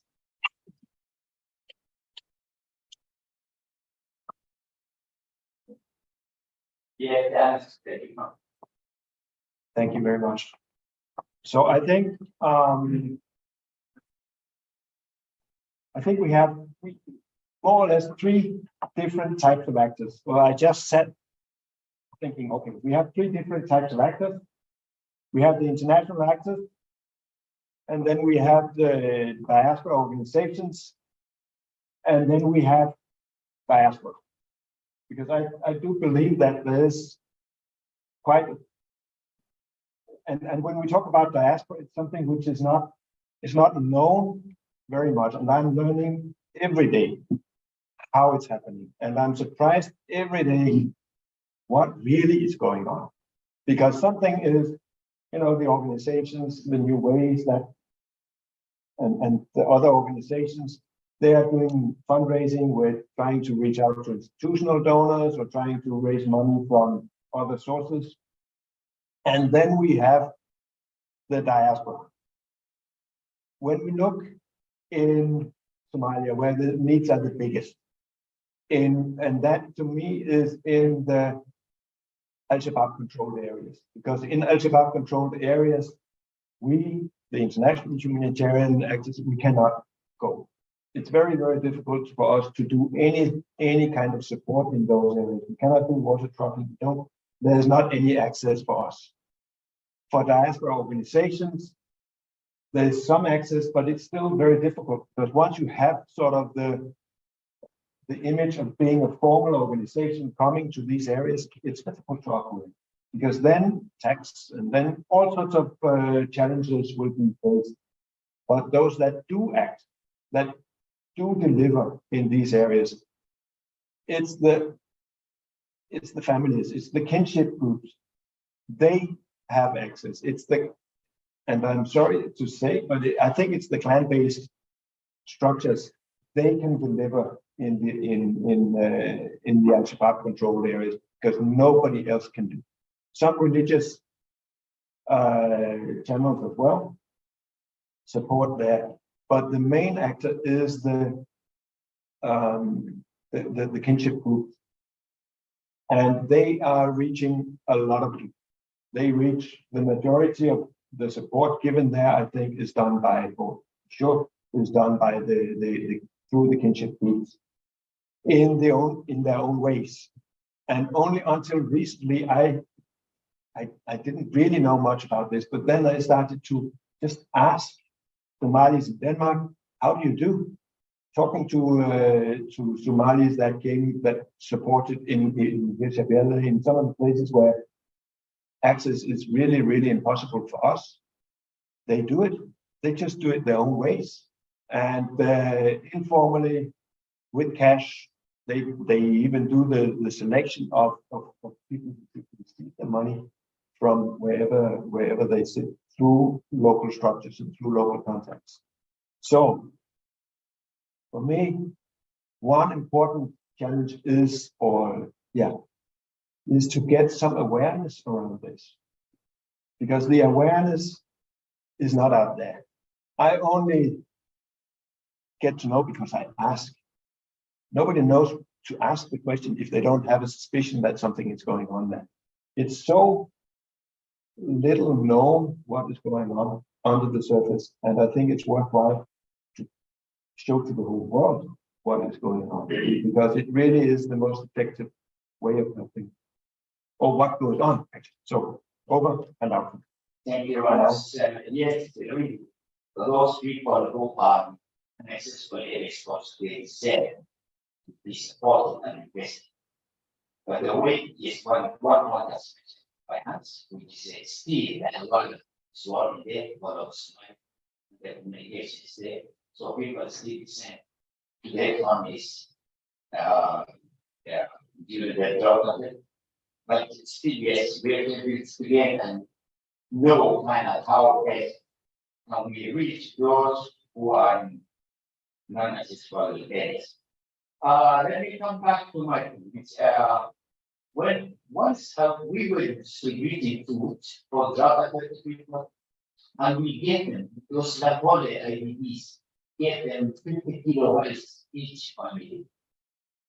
And whenever we distributed the money, the young freelance militia comes and collects those KG bags, and they said about the money. Then I was meeting the beneficiaries, and young lady of the good brilliant lady said, don't bring 50 kilos, bring only 5 kilos in a small box. And this has worked well, because the young didn't get 5 kilos, maybe 50%. So it was brilliant. Now we expect the youth to tell us more about how to invest and reach of people. It's a very close. Welcome.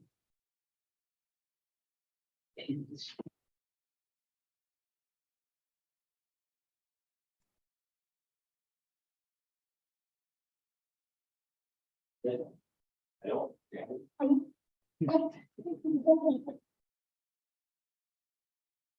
I like to talk about Somali because of my lot of experience in that. I think they talk English, and I will try. First of all, thank you very much. Secondly, when it comes to the problem in Somalia, we have a lot of experiences that we plan, but it comes to the how we can invest. First of all, we need to make up when it comes to the, most of us in Somalia, we see it terrible. For example, when it comes to they make the feeding, we make distribute. After that, the people from their field, they come to the near and their neighborhood for Somalia, even for example, we have a lot of ADB. So we give them money, for example, for cats. So they feel it's okay if you are staying here, you take money without working. So they stay there, so they become ADVs, and therefore the animals, their families are already finishing. So first of all, after we finish this or feeding or water, we start for next plan for rehabilitation for those people to come back their homes, their land, and if they are found the animals was injured, to start a new project, to restore him. So that's something I very appreciate if they try, because of every term the number of IDPs will increase, because for the sake of those people that are staying there, you can't go back to their lines. So I like us to extend or make more long-term or strategy for those people, not only for feeding, for yeah. Very good, beautiful. Thank you very much. Say it's best plan to not keep the people in the IDPs, just plan the way to take them back. I think this is their responsibility. They never talk about this. Say you tell us maybe later more about it. How can we support the retirees to go back home? Not keep them in the IDPs, because as you said, more will come when they find out that we are giving them money while they are in displaced areas of the campus. Many will come. So let's plan about how to send them back. Let's come back to our topic. Okay, still in the investment and supporting grant effectively. How can we support in terms of centers in the wash or shelter protection or health or education or level? How can we support still those people, and can you share with us some success stories for addressing? Because I know you're always making embracing and you're trying your best. Any success story can you share with us? Yes, we have taken some initiatives at the global Somali Diaspora to make a campaign. And as I said, the youth as well came up with a good idea. We have used the online donations that he mentioned, but we at that time we used to do the traditional way of going to the masjid and also asking people money. But the youth has came up with the idea, and we only knew GoFundMe, but they found out there are other online donations like Launch Food, which has about 5 million donors who are well-paid, giving them the card.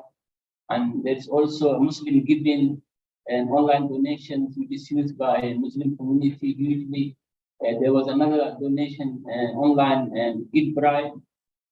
And all those youth came up with those ideas, and it worked well. But unfortunately, what happened was the time we were doing the campaign, there was the election in Somalia. So the media was overshadowed by the election in Somalia. In Britain as well, we had our own political crisis, and also the Ukrainian crisis. And plus, the universities were closed.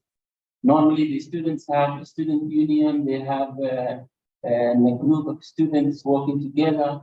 But fortunately, it worked well, and we have sent a relief program to Ghetto and the Davo, and it helped a lot of families. But I'm sure and the youth are already like organizing themselves now to a bigger campaign using all those online donations, and the universities are open. And as the Abdul said, the youth are normally focused on the long term. And at the moment, we are still Somali,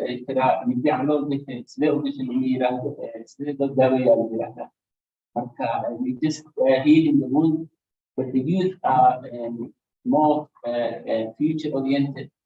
They always ask why and how we can make sure it doesn't happen again, the flooding and all these things. And it's very difficult for the youth, as he said, and his children to do continuously $200 because they want to have a sustainable and self-reliance. programs for the community, and in that I think we need to encourage and give them a platform to deliver the ideas. So, inshallah ta'ala, when we go back, we carry on the campaign, and we sure it's going to be more fruitful and more impactful and more collaborative and free from duplication, inshallah. Thank you very much. Can you share with us some methodologies or ways of supporting diaspora based in terms of back home, the emergency droughts and COVID-19, for example, all those crises here, how they responded and how they organized? Yes, the Danish Somali diaspora is quite small. We have a small funding mechanism that people can apply to, which is not applicable to other outside of Denmark, unfortunately, but we have a small funding mechanism that Somali diaspora organizations can apply to for whatever kind of project they think is the most needed in the area where they implement these projects. So that is it's working very well.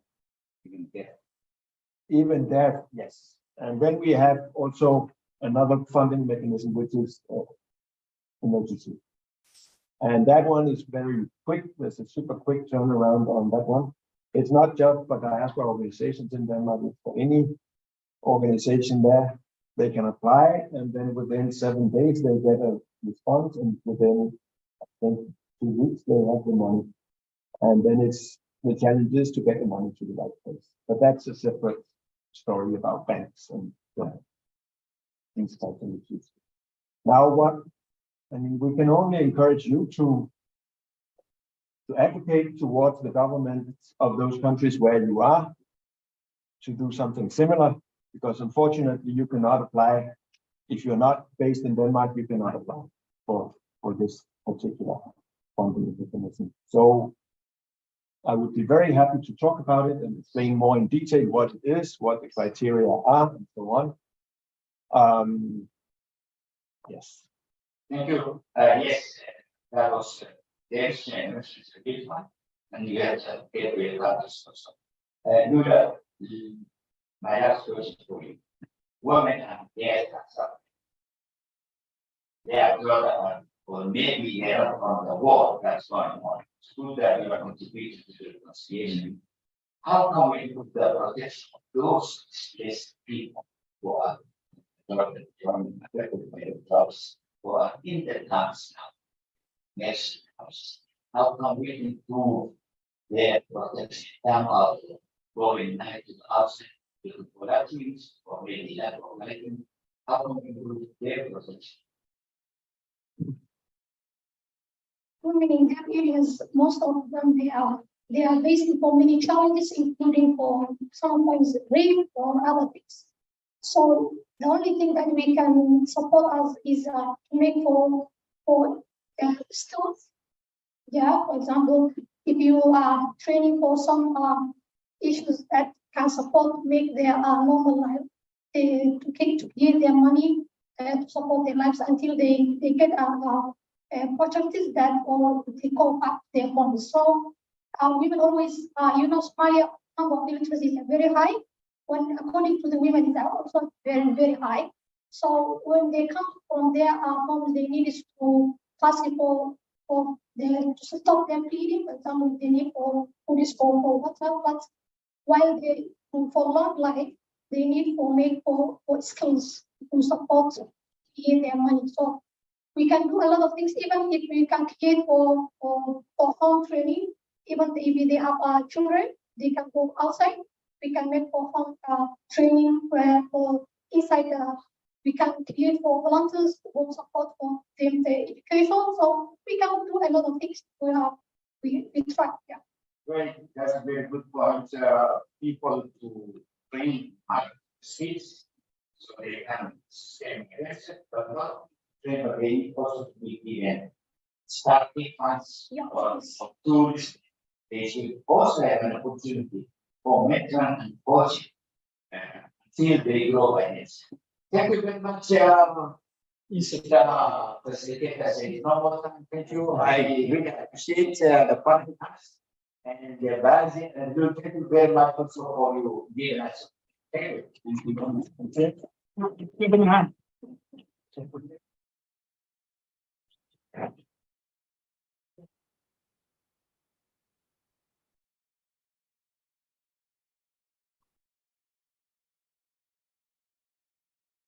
Excellent. Thank you very much for your contribution. Well-needed discussion, really good experts who are in the field. They say leaders go the way, show the way. So being there, they've been in that environment, they've seen it, and they're reporting back to us to really, contribute. So thank you very much, panel lead, Ahmed Abdulrahman, and Andreas Hedge, thank you, and Bazi Shir, and Lusa, thank you very much for your contribution. Great, it's been a fruitful discussions, but don't you think we deserve a break? Who's ready for lunch? Good, so we will have, give you enough time, we'll have an hour lunch. Our first panel back will be at 2 o'clock.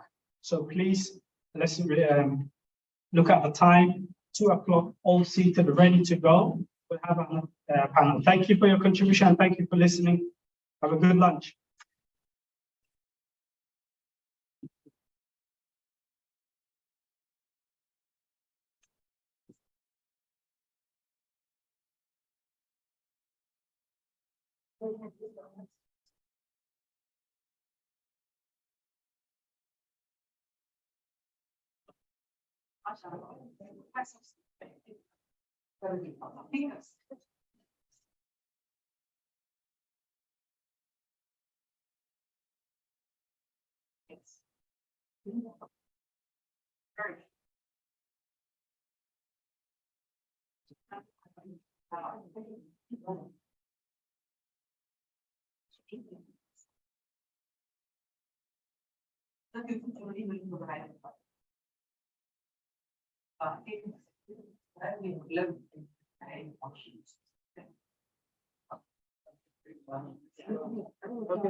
aniga laakiin mid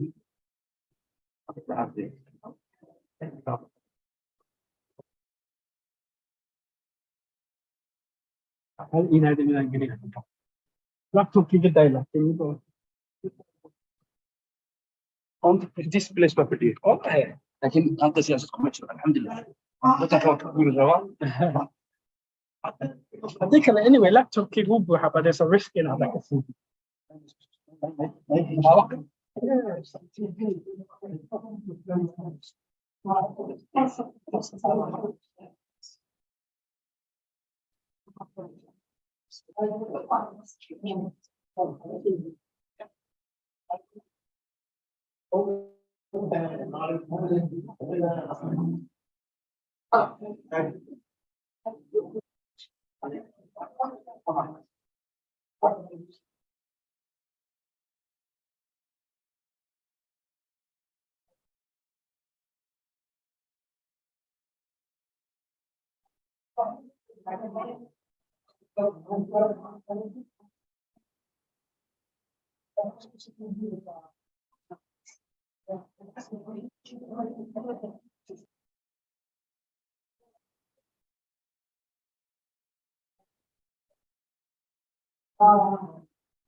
Hey,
it is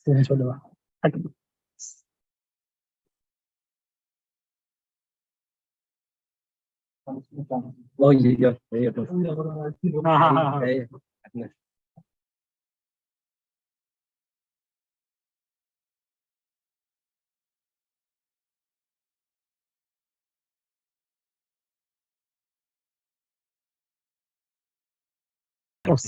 Banyak benar.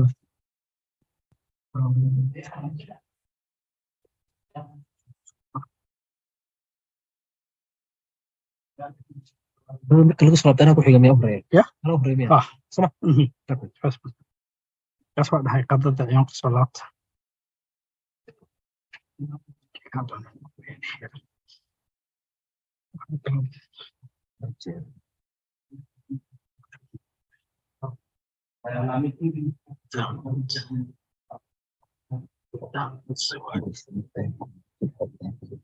والله لأنه واخا هذا أنا ماشي فديان عن هاي أوكي sorry واركي وهذا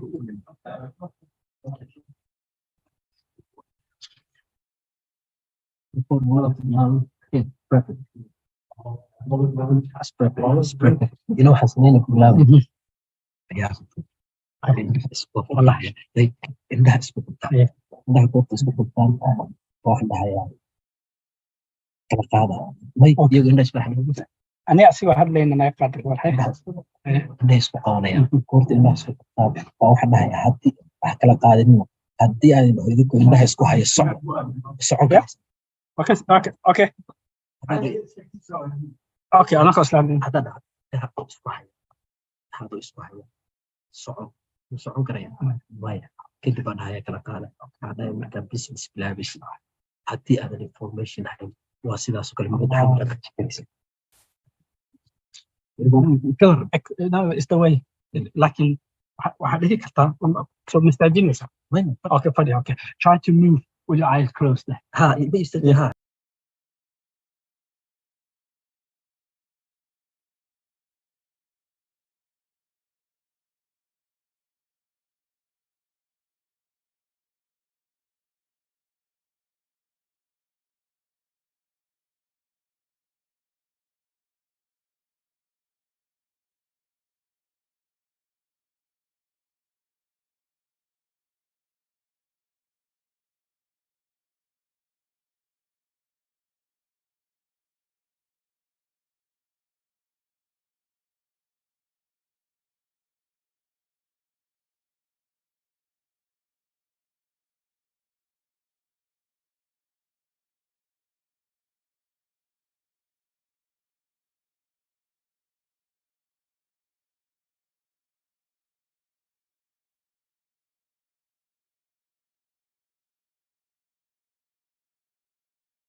laga soo baxo sababtoo ah waa suuq tartan ka jiro waxaan dul istaagnaa marka sidee businesska aad bilaabaysid ama haddii aad business ku jirtid businesskaaga red ocean uga kaxayn kartaa oo blue ocean u geyn kartaa waa inaad fahantid afarta qaybood ee dadka entrepreneurshipka ku jiraan haddii aad ganacsi ku jirtid afarta qaybood oo soo socota mid ka midaba ku jirtaa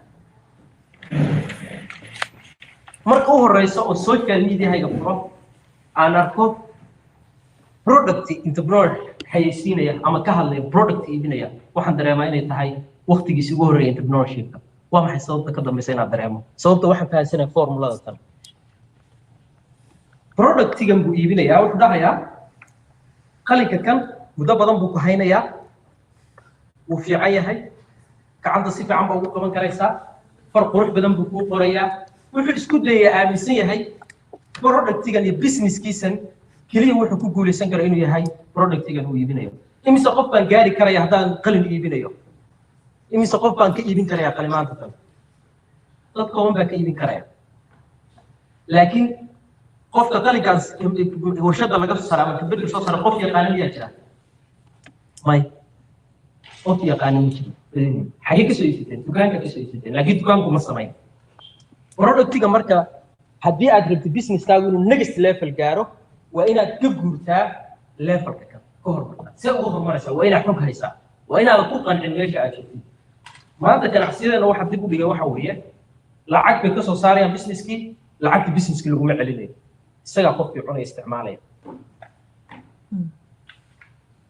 sababtaas way sababta ganacsiyada u horumari laayihiin tan kaloo soo raacda qofku bartaas ku qancaya ma samaynayo cash flow inuu ukumihiisa dhan hal meel buu ku wada hayaa meelo kala duwan ma geynayo xogna ma sii raadinayo siduu oo dadkii ganacsiga kaga horreey inuu tababaro sii qaato si u sii koro mar walba ood kortid uu ganacsigaaguna koraya adigu kula koraya ganacsigu waa sida geedka oo kale haddaad biyo geedka ku shubtid wuu koraya geedkii haddii aadan ku shubidna wuu qalalaya ganacsiga adiga way qofka hogaaminaya haddaad adigu isbisid ganacsigaaga mala samaysa si aad u isbisaan ilaa xog raadsid kulama ka qayb dad qiimo badan oo ganacsiyaal oo kuwada kula kulmaysa xog badan baad helaysaa maskaxdaada waxa ku dhacay inay korto waxaan dul istaagnaa marka qaybta labaad qofkan productigu iibinaya product baa maanta sameeyey saa u fahantid qaybta labaad waxa waa inaad fahantaa qalinkanaa sameeyey qalinka meesha aniga iibin lahaa dukaankaa geeyey waxa u qaybiyey Finland magaalooyinkeeda dhan dukaamada ku yaala qalinka geeyey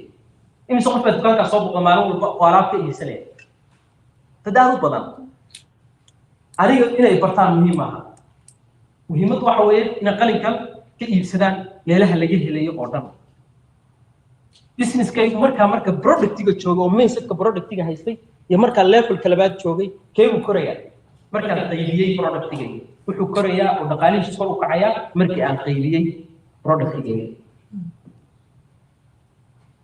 haddii aan kasii gudbo haddaan halka barta dul istaago waxaa ma aragteen imise qof baa dukaanka mayonnaise ku iibsada tobaadkaa maalinta markii u baxaya imise qof ma ka fikirta mar walba yaa sameeyey mayonnaise ukunta laga sameeyey halkee laga keeno caanaha halkee laga keeno fikradda ka dambaysa waa maxay in cid isku ismaysa ma keliya waa soo qaadanaa okay masha allah baadu marka isweydiisidaas waxaa fahmaysaa marka laakiin meherad kasta aan tegayo meel kasta aan tegayo wuu ku fiirsadaa sababta waxaan fahansanahay formulada tan haddana waxaa rabaa idinku inaad fahantaan markaa meherad tegaysid dukaan markaa tegaysid inaad maskaxdaada adeegsatid afartan level bay ku jiraa business kasta waa arkaysaa afartan level baana ka dhex arkaysaa qaybta saddexaad baan u gudagelaynaa marka haddaad rabtid ganacsigaagu inuu levelka labaad ka sii karo oo next level sii gaarsiisid dhaqaalo badan uu soo saaro waa inaad qaybtan tagtaa qaybtan saa u fahantaan markaa waxaan idiin sharaxayaa qayb muhiim ah oo ku xigta oo u soo laabanayna kaba soo qaad meherad baa tagtay ukun baad ka dalbatay meheraddan ukunta ay samaynayso xagee ka keentay mayadaa leh may waxay ka soo qaadatay logistic company ba ka soo qaaday ba u keenay logistic company-gu xagee ka keenay meesha lagu soo xirxiray ukuntan baagaday ku jirtaa baagadaha kan meesha laga soo xirxiray xagee bay ka soo qaadeen oo ka soo iibsadeen waxay ka soo iibsadeen meesha digaagku ku keydsan yahay iyo mulkiilaha leh digaaggaas ukunta u dhalaysa halkaas ku soo iibsadeen mar walba mar ka dambeeya qiimuhu kor buu usii kacayaa qofka kan packaging company-gan ka soo iibsaday warshada ukunta laga soo saaray meesha ku dhalayaan doorooyin ku xirisan yahay lacag yar buu ku soo iibsaday logistic company-ga muxuu kaga sii iibinayaa lacagtii hore lacag ka badan muxuu ugu tegaysaa restaurant-iga lacagta ay ugu tagtay iyo dadka ka imaanaya ukunta ka cunaya lacag ka sii qaalisan ku sii iibinaya ka hor game-kan haddaad fahantid marka game-ka markaad fahantid maanta haddaa rabo inaad berri haddaa rabo inaad business bilaabo waxaan ka bilaabi karaa meesha u xiraysa restaurant-iga iyo meesha u hooseysa muhiim ma aha dhexda inaad ka bilaabo sababtu waa maxay si kale ayaan ku dhigayaa beer baa samaystay digaag buu kusoo xiraystay digaag markaa kusoo xiraystay ukunta ay dhalayso doorada tan yaa leh anigaa leh dooradiina anigaa leh maxaa samaystay waxba samaystay meeshii lagu xirxirayay dad baa shaqaalaystay inay ukuntan ay xirxiraan maxaa kaloo sameeyey gaarigii ii soo qaaday ii delivery garaynayay baan samaystay oo anigu aan leeyahay kadib baa waxaan furtay meheradii meheradda iga dhinac furan iyo aniga kee dhaqaalo badanaya anigaa dhaqaalo badanaya sababta wax walba anigaa haysta arigii meesha lagu cunada lagu sameynaya anigaa haysto beertii lagu xanaanaysay beertii baa waxaan ku beertay kaarotadii iyo basashii iyo yaanyadii meheradayda agab kastoo looga baahaya xaggee ku haystaa beertayda oo ku haystaa teknolojiyadan waa loo adeegsan karaa barnaamijka kan waxaana loo adeegsan karaa traditional business-keena si looga raro red ocean wax la gaarsiin karayaa blue ocean meherada kaloo igu dhinac furan waxay tegaysaa maqaaxida tegaysaa waxay tegaysaa suuqa oo kasoo adeeganaysa qudaarta kasoo qaadaysa marka waxaan ku laabanaynaa qaybta tara ku laabanaynaa qaybtan marka ugu sarreysa haddii aad rabtid inaad ku biirtid blue ocean-ka ugu sarreeya waa inaad business-kaaga ka dhigtaa ecosystem maxaa keenay marka Bill Gates inuu noqdo ninka dunida ugu taajirsan Elon Musk inuu noqdo ninka dunida ugu taajirsan Bill Gates inuu noqdo sababta waxay isticmaalaan iminka Amazon maxaa keenay inuu noqdo because of business-kooda wuxuu dhisan ecosystem saddexda hoos oo dhan iyagu hoos yaala wixii dhan iyaga isku haysta tusaale cad u tagi doonaa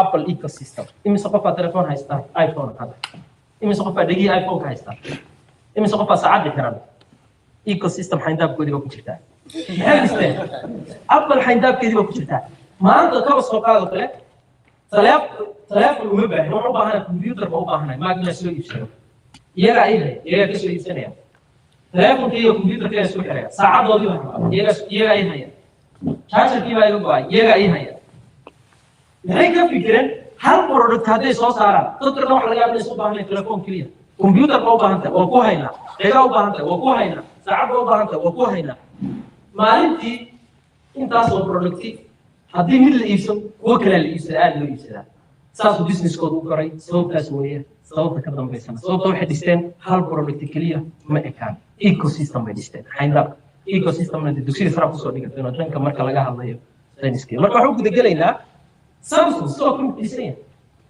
waxaan guda gelaynaa marka qodobka labaad imise qofka Amazon isticmaala wax ka dalbada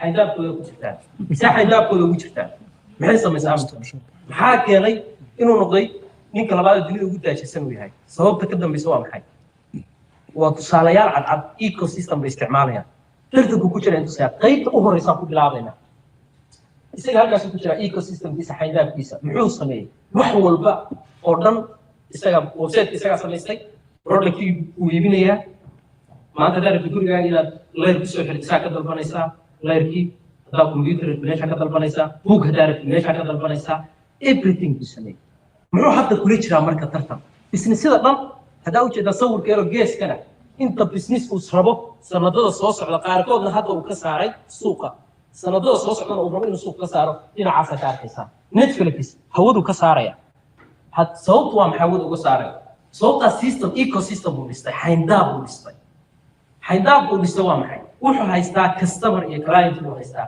active or loyal customer buu haystaa sababtu uu haysto waa maxay buugtiba ka dalbanayaan adeegga guriga uga baahnay bay ka dalbanayaan wax walbay ka dalbanayaan kadib mar walba oo website-kooda boqola maxay arkayaan productiga hayo uu cusub uu soo siyaadiyay arkayaan dadkii customerkiisa hore maxay ku khasban yihiin inay waxan uu hayana adeegkan isla meesha ka kartaanay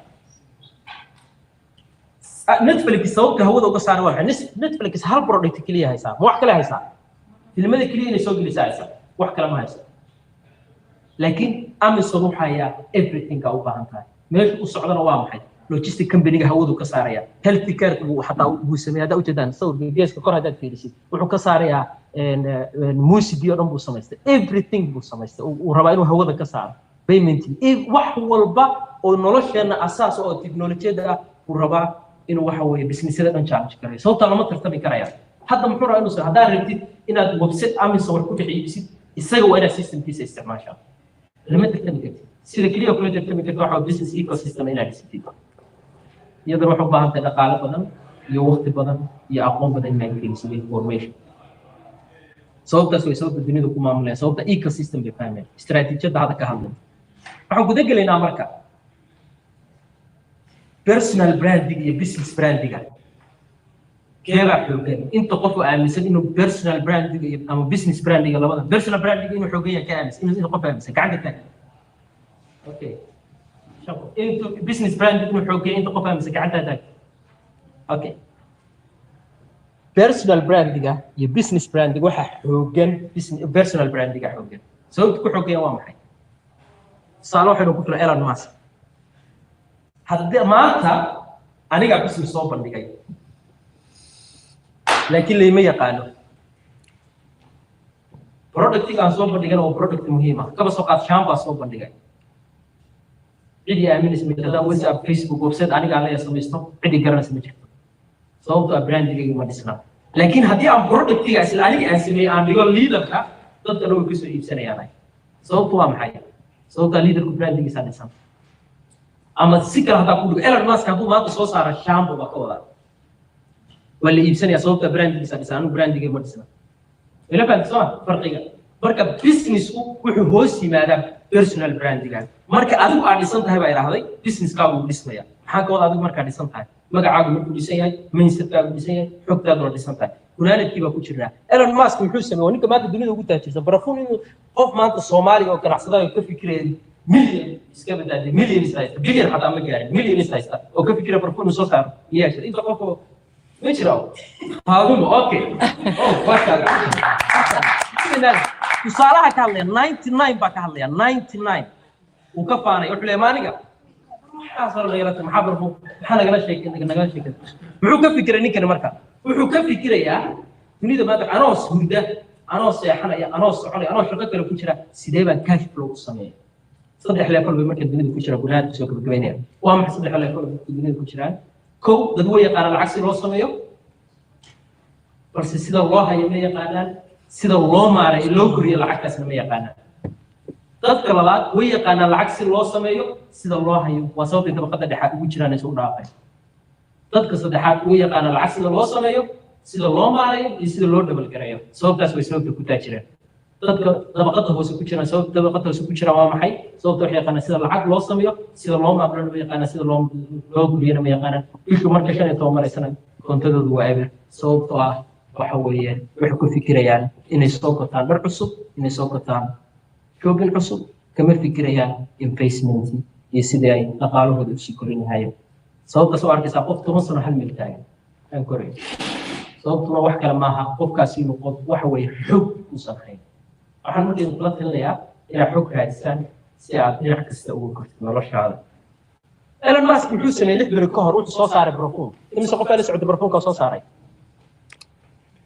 wuxuu iibiyay 24 saac gudahood milyan dollar wuxuu iibiyay xabad wuxuu ku iibinayay $100 1 milyan buu ka sameeyay hadda wuxuu marayaa 20,000 oo xabad buu iibiyay 20,000 dollar buu iibiyay waxa weeye oo barafuun 20,000 numbers buu iibiyay sababtu waa maxaa keenay sababta personal branding isa dhisan markuu magacaagu dhisan yahay businesskaagu wuu dhismayaa wuxuu gaarayaa inuu meel fog imise qofka la socotay Cristiano Ronaldo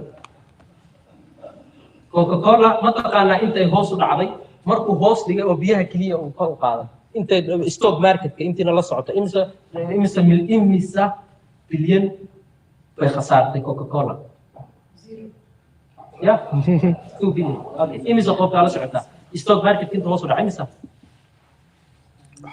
4 billion bay hoos u dhacday stock market sababta kaliya maxaa keenay qof kubad ciyaaraya oon buku jirin business keliya inuu يعني بطل كي أما عاجد للذي هوس ودي كليو عاجد دي أكون قاضي محاكي إن السوق أنا ستوك ماركت كسيدة أصلا ميسو سوق هو بيرسونال براند يجي سمعي عيسى نسام كاس ومركب باو فيها واحد عيسى هذا مركب ده بيزنس كيسيسي أنت على بيزنس العاجلين أنت على واحد اسم بيرسونال براند يجي ناس ميسو محاسب هو بيرسونال براند اللي قاعدوني كو إلى سوبس رمات الحوار لقطة هاي وكنا نحكي وكشرنا جيلا يا أرجع محل اسمه شو لوس صوت لوس شو ما حي إن لو بكرة تحولها كرسوس هو بحلول بيزنس كاغو إني شو تصام هو كرنيو أنت أبل هدارك تفاح هو كرنسا كوكا كولا هدارك براند هو كرنسا واحد كسر حلي اسمه الله بكرة وام حد اسمه الله هو كرنيو بيزنس كاغو إني شو ديسا أديك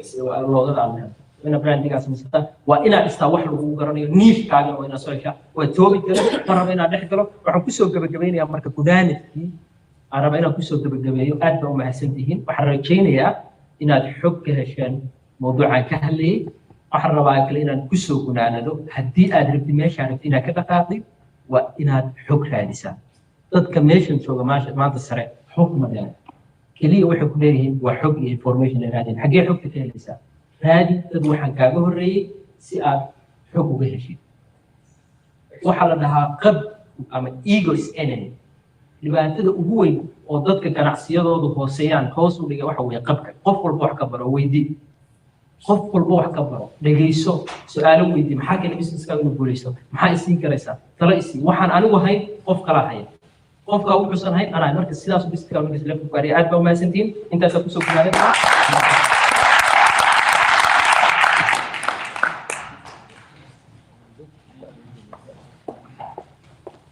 Wow. Thank you. Thank you, Mr. Ahmed Darawish. That was excellent. Well, idea no perspective also. Remember that you perspective drives performance. Are we ready? Personal brand and business brand.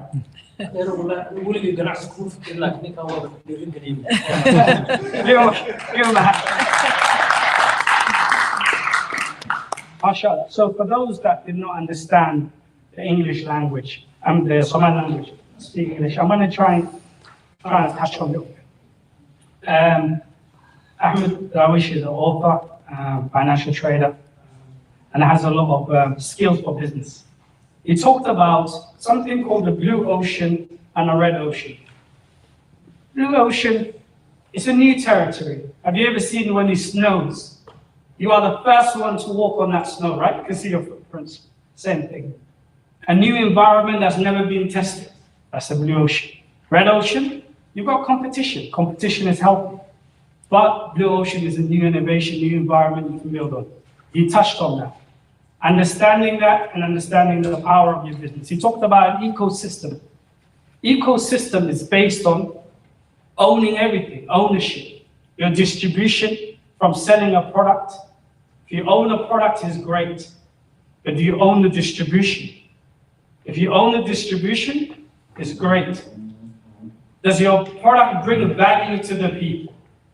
Apple, Amazon, you name it. That's the value that we chase. That we bring value.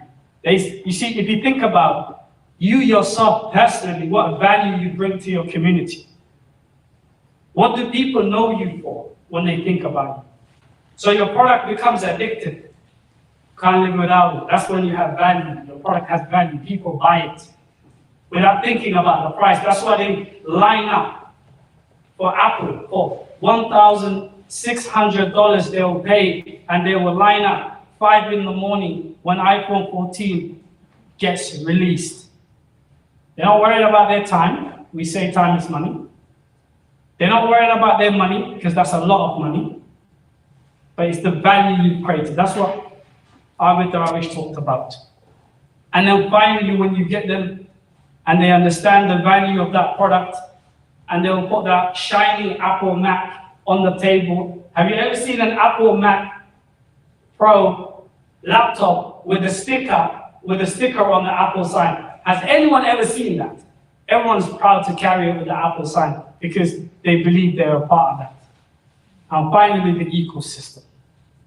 He talked about the ecosystem, that everything you do, you have to make sure that now we're in a supermarket. I worked for a supermarket company for 13 years in the UK. We're building stores, over 2,000 stores across the UK. That company, we started with being just a general supermarket. You walk in and you just grab your food and you go back out. Today it has everything. It has the butcher. You can go in there, buy your fish, your meat on the counter. You can buy your halal meat. You can get your laundry done for you. You can get your shoes fixed for you as well if you want. And you can get your electronic TV, cooker. Remember how that's changing? That's a supermarket where we only need to go in there for milk and bread, right? Build an ecosystem where you can go in that shop and you're never going to come back out. Everything you need is there. That's the ecosystem. And talked about a little bit, lastly, I want to mention, talked about Netflix and Prime Video. Amazon owns a company called the Prime Video. And there's Netflix that we all know. They're both close to, I think Netflix does billions of dollars a year. But what Prime Video does is Amazon tells you, I know you like to order for me. I know that you order you have the Prime subscription. Whenever you order a product, it's coming straight to your house the next day. I know I give you that service. Why don't you also have Prime Movies with it? That's what they do. Or while you're at the Prime Movies and you're watching your movies, why don't you also order fresh products from us? We do supermarkets. So that's what it is. They want you to find an easy, and when you speak to the CEOs of these companies, they say we do these things, this ecosystem we build is because we want our communities to have everything they want in one place. That's all. But thank you very much. I've learned a lot. That's my recap, that's my notes. I hope I've captured everything. Is that correct? Excellent. Also, they say leaders are learners. We've got to learn it. And that's the only way we grow and build confidence. We have to learn from each other.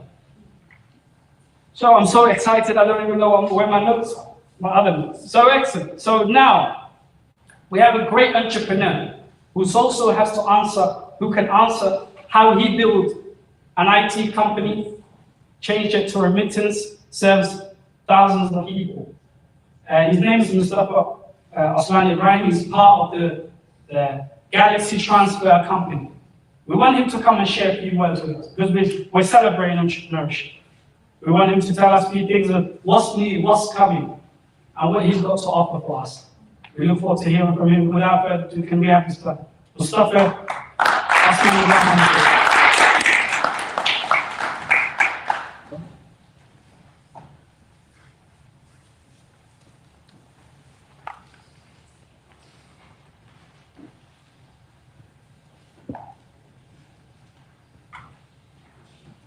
السلام عليكم ورحمة الله وبركاته.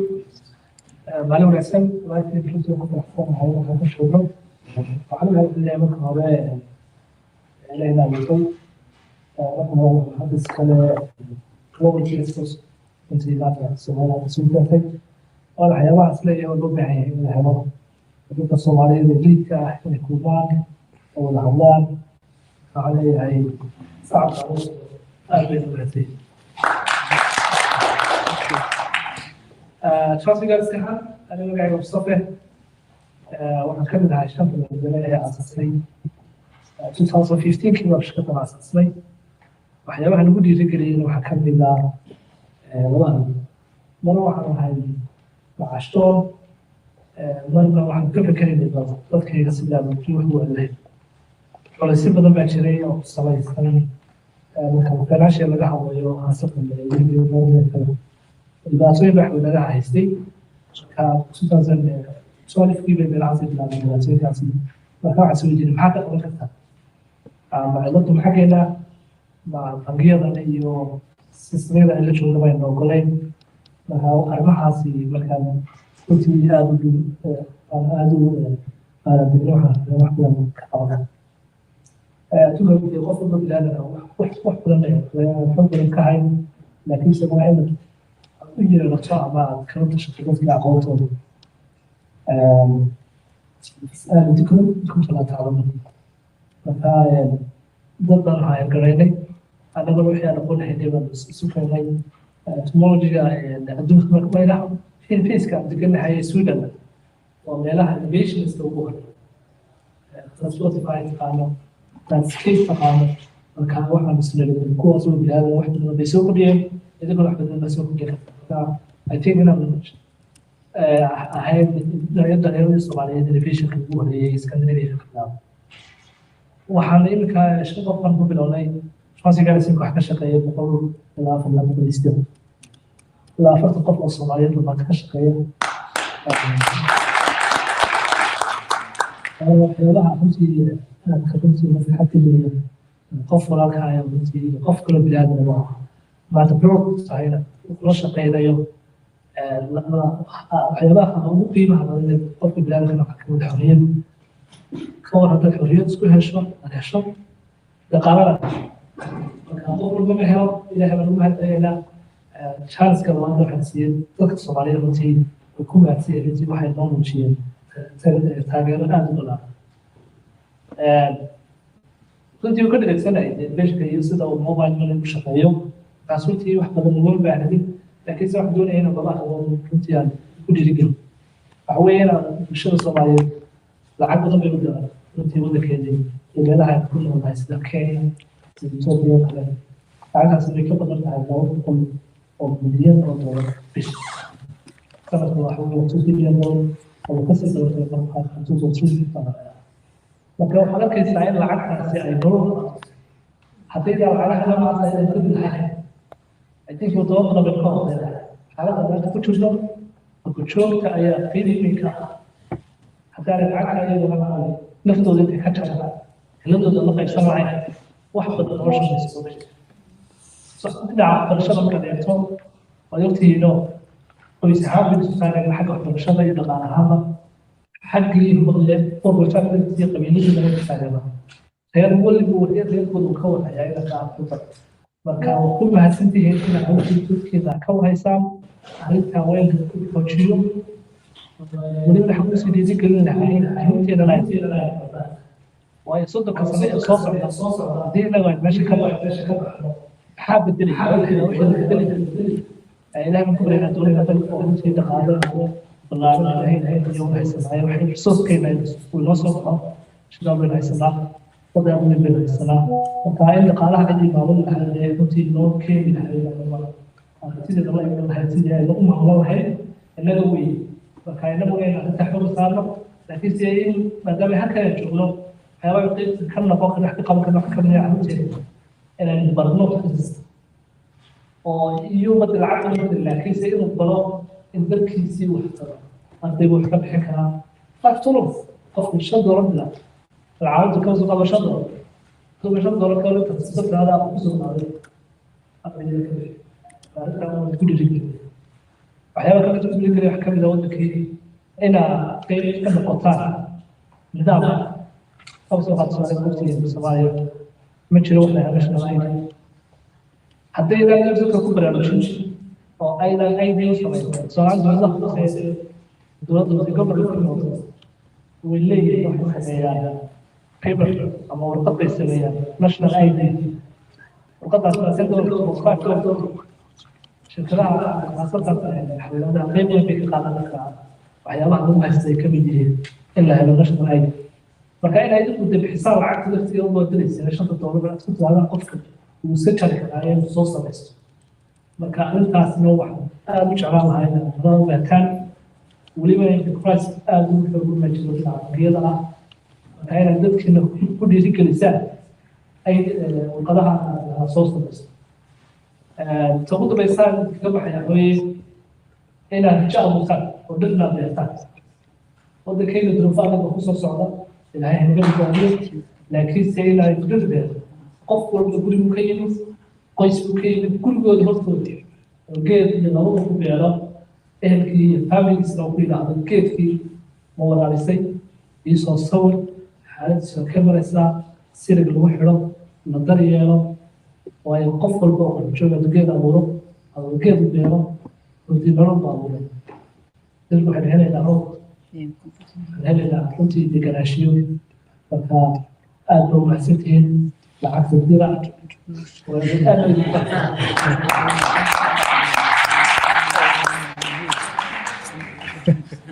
That's good. Excellent. Thank you very much. From the Galaxy transfer, Mustafa Osman Ibrahim. Few things he touched on. He spoke Somali, talked about how Galaxy Transfer Company has done a lot of work within the community, helps, makes it easier for the remittance to get money back home, and also works with other communities. And it's expanding, and it's doing some great things, starting in 2015.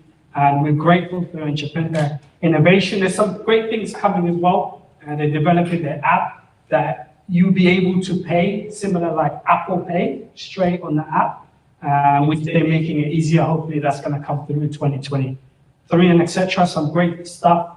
Again, these are what we want. They say innovation reduces poverty. Remember that, yeah?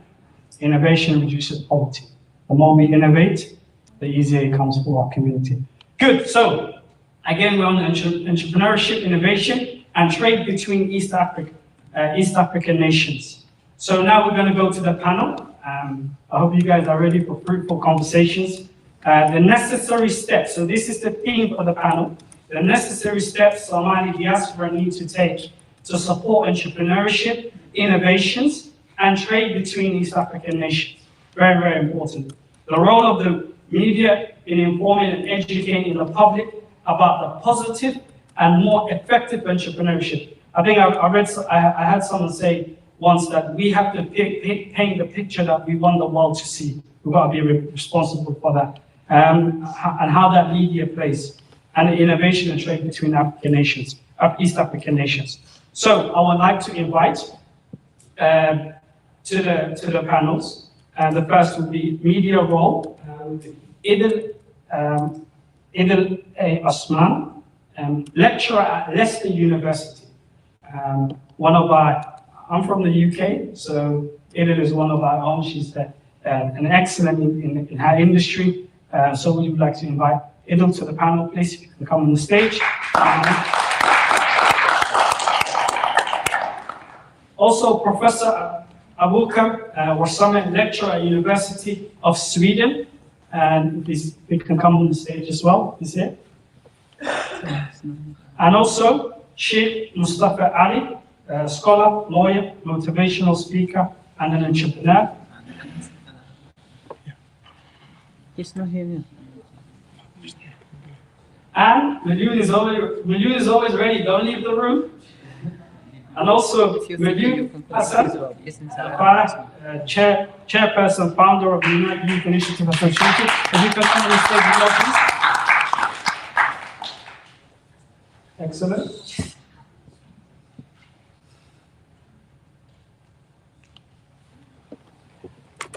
And also, we can have Ahmed Darawish, author, speaker, also a host. You come on the panel, please.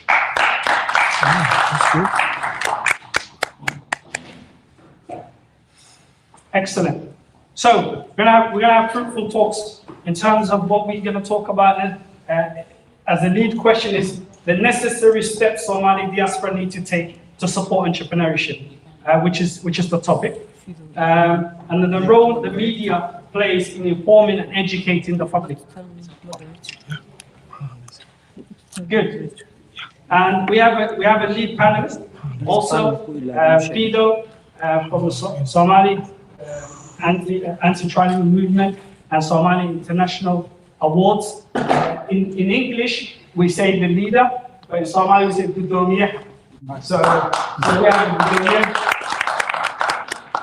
So he's going to be leading the discussion of the panel between everyone. So if we can please start when you're ready.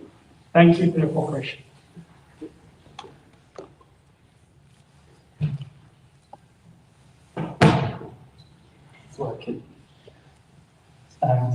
Thank you, Yusuf. First of all, thank you so much. I would like to welcome all of you to this interesting discussion about entrepreneurship, about innovation, and also the trade between East African communities or nations. And it's extremely encouraging to see, despite, of course, taking some time of your busy schedule, and also Saturday, some of us, of course, the only day that we have to spend our family. So thank you so much. And also, I know some of us have traveled all the way from a number of different countries. So thank you so much for making that effort to be here with us at ESCO. I'm not sure if I'm pronouncing it correctly, the city council. Before we start off, I think it would be better to give a chance to our speakers just to say more about the background, because it's not going to be. I'm not sure I have any way that I can give them or provide. I can introduce them, so it will be better for them to say their background and bio. So I'll start with Brother Darwish. السلام عليكم مرحبا مقعد أحمد درويش waxaan degaan maanta waxaan gudub suuqyada commercial trade-ka qofka waxa weeye forex-ka iyo stock market-ka iyo dunida cusubda aadka blockchain-ka iyo web3-ga iyo arrimahaas innovation-ada cusub oo dhinaca teknolojiyada ugu nahay way jiraan Facebook iyo يعني traditional business sida teknolojiyada oo sida hawlo badan hadda ku jiro oo wadankii oo team ah wado marka yeah that's it. Thank you. Next to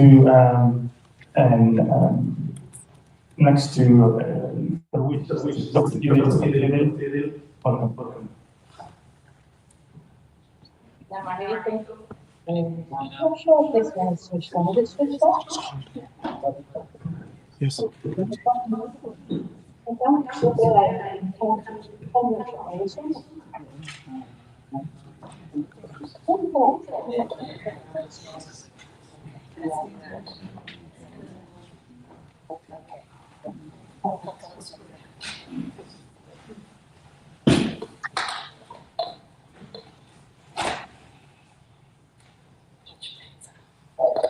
Assalamu alaikum wa rahmatullahi. My name is Idil Asman. I am an assistant professor in media and communications at the University of Leicester in the UK.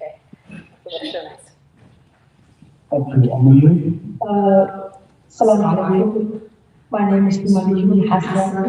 People call me Direct by social media. And YouTube. I'm a YouTuber. I'm a professional footballer and and ambassador for the spirit refugees and kids who are from different backgrounds in Finland. Thank you. Thank you. So there's no need for us to go into, of course, details about the serious challenge that Africa or East African countries are facing, especially, of course, East Africa or Africa generally has been lagging behind with regard to investment, with regard of course, there's high entry between many countries in Africa. So despite, there's a lot of encouraging sort of rise in the economic growth rate over the last decade or so, the continent itself, or that side of the world, East Africa as a whole, has been very behind to reach or to trade themselves. So the global, of course, there's a global crisis that we're facing at the moment, which has not made it easier. Although there is some positive indication that there's a recovery in Africa, and I think the recovery has begun also. We have seen the East Africa, and I think a lot of we've seen a number of European countries or the United States actually being invested in Africa, and each country from the West being trying to become visible. So there is that attitude change and direction in terms of the West actually now, the way they view Africa has changed, has changed the last decade or so. We have, of course, ourselves an audience who are known to be well informed, of course, so please participate in the discussion as we want to become more lively discussion, engaging. So the event will be held in English, but you can feel to speak or speak in Somali. So we can start with the first, probably two questions I can, so I'm going to ask each panelist two questions, and then after that I'll open the discussion to the floor. So I will start with Dr. Ili. As you're aware, there's a lot of diaspora who actually left from the West. So in Kenya, Somalis are visible, Somalis are entrepreneurs, people. So Kenya, Ethiopia, or the whole East Africa, Somalis have shaped and contributed a lot. So in terms of any necessary steps Somali diasporas need to take to support entrepreneurs that's happening in the region, or innovation. There's a lot of innovation ideas that has actually been that has been made in Africa and in East Africa. And there's a lot, the last 5-6 years, there's a lot of trade between Somalia and Kenya. And although some trade has been redefined by the politics of the day, so there's always new administrations that come in, and then a lot of things change, and that affects the ideas that the innovation ideas that began to take place. So share with us any steps that the aspect can take or need to consider in order for them to support, or in order for them to come up with ideas to create opportunities for within those nations. Thanks, Abdulrashid. So I want to begin with establishing what we have been doing well so far, right? Because we tend to venture into challenges and what we can do and how we can improve quite quickly. But the one thing that the Somali diaspora, both those that are still within Europe and America, and also those that are what's known as the near diaspora, which is Kenya, Tanzania, and the neighboring countries in the Middle East, and also those that have returned. The one thing that they have systematically maintained is the sending of remittances. And that seems to be something that really helps the people when there are crises on the horizon. So for the past almost 2 years, in addition to my roles as a professor, I've also been working as a communication advisor for the Central Bank of Somalia. So I've noticed from the data there that even though it took a dip in the first quarter of 2020, which was when everybody was kind of getting used to what COVID was, how is it going to affect the economy at large, but then we saw from quarter 2 of 2020, it started to get steady. And in fact, the year that followed, so if you look at the central bank data from the second quarter of 2020 until 2021, and then from February 2021 to 2022, it's actually picking up. So from there, we see two things. One is that the diaspora remittances are very resilient, despite the fact that there's the COVID shocks, there's the Ukraine, Russia war going on. And so that shows that even though there are limitations in terms of how they usually transmit money, because remember, the global trade was severely affected by the lack of mobility because of COVID, right? So the remittance companies actually had to find innovative ways to continue sending money, right? So they became a lot more digitally aware, they became digitally adept, they started using digital platforms a lot more than pre-COVID, and that shows that both the remittance companies as well as the diaspora communities are very much engaged with supporting their people and making sure that that support continues even in the midst of crisis. In fact, it picks it up. So that's a cultural consistency that I think is worth noting, commending.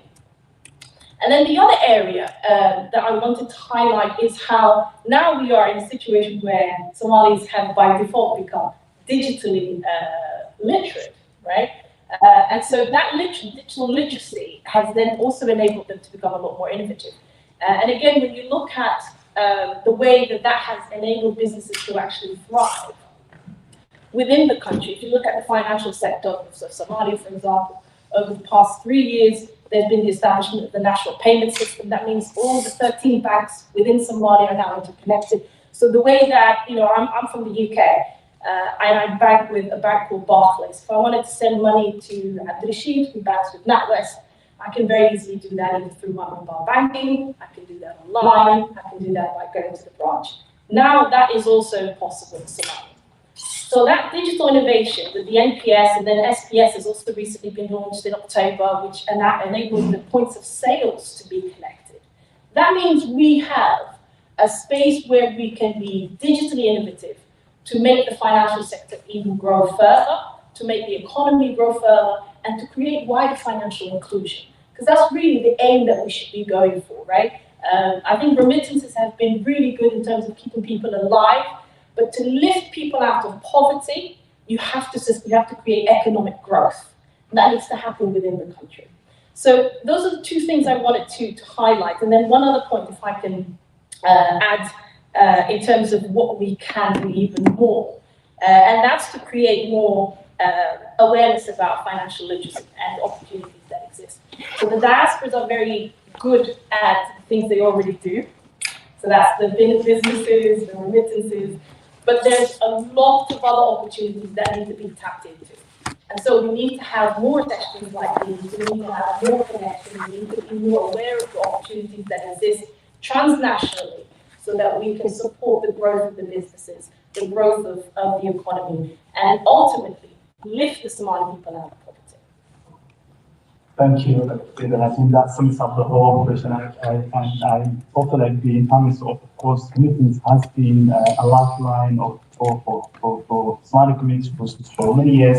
And I think that now, as we're talking about entrepreneurship and also ways of diaspora, because diaspora not only they've been able to adapt to new culture, new way of doing, and also something being in the West has a lot of advantage in terms of there is new ideas that you always see. So there is that, and so a lot of diaspora taking back those knowledge, those way of thinking back to Somalia, to East Africa, and many countries that we're all from. So now we are actually going to the next question about the media narrative changing, and I think Yusuf have mentioned earlier narrative changing because of when it comes to Africa, for example, or the country that we're all from, regardless of where Africa it is. Sometimes there's always this way of there's this. Even some of us we only think Africa means sending money, or we always see hunger, we always see starvation and conflict. So there's no the narrative change has been a lot of work that needs to be done for a long time, and I think Milyoon, who's a YouTuber, of course, has been changing narrative in terms of how people perceive and so the role media plays in terms of informing, educating the public about the positive stories that are coming out from Africa, and ways that media can, social media or media generally, we can utilize to effectively use in terms of to share entrepreneurship and how to and those innovation ideas and trade between those communities. How so over to you. First of all, about the news, I think when it comes to social media, the news, like the first thing you see when you hear Somalia is war, terrorism, and you never see the good things that happens in Somalia. I remember once on Facebook there was a bomb blast on one Friday. I called my mom. I said, "Are you okay?" And she's like, "What are you talking about? People in Somalia don't even know there was a bomb blast." And we, the people, the diaspora outside Somalia, we know what's happening in Somalia even before they know it. So how people picture Somali people to be, and how, like, I know they when you talk about Somalia, Mogadishu is like, okay, the main thing. People, everybody in Mogadishu is rich. People are eating the most expensive fishes in Mogadishu. But when you talk about the other sides of Mogadishu, you talk about Hira, and you see what's happening in Hira. It's something funny, because that's how the media, they talk about terrorism, Al-Shabaab, and the next minute you see all the ministers gathering and having parties and all this, and you wonder who's hungry and who's not hungry,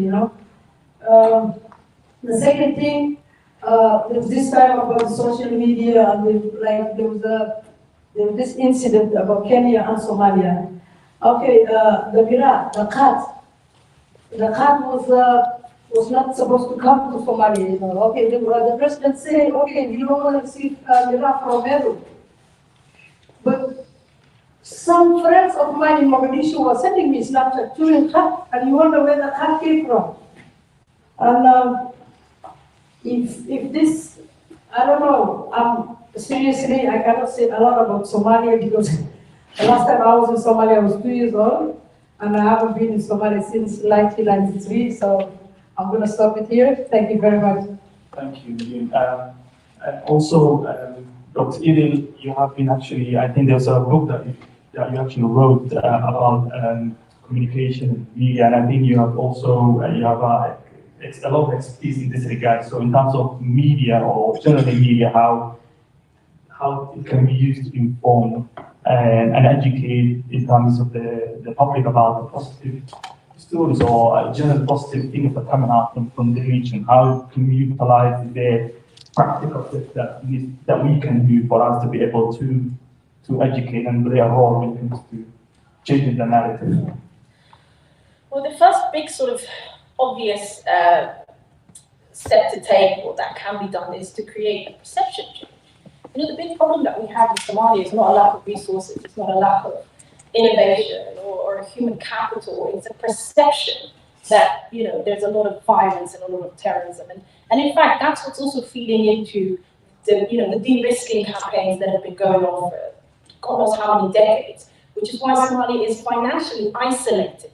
So the banks in Somalia struggle to have corresponding banks. That's what you need in order for you to actually be able to send money transnationally, internationally.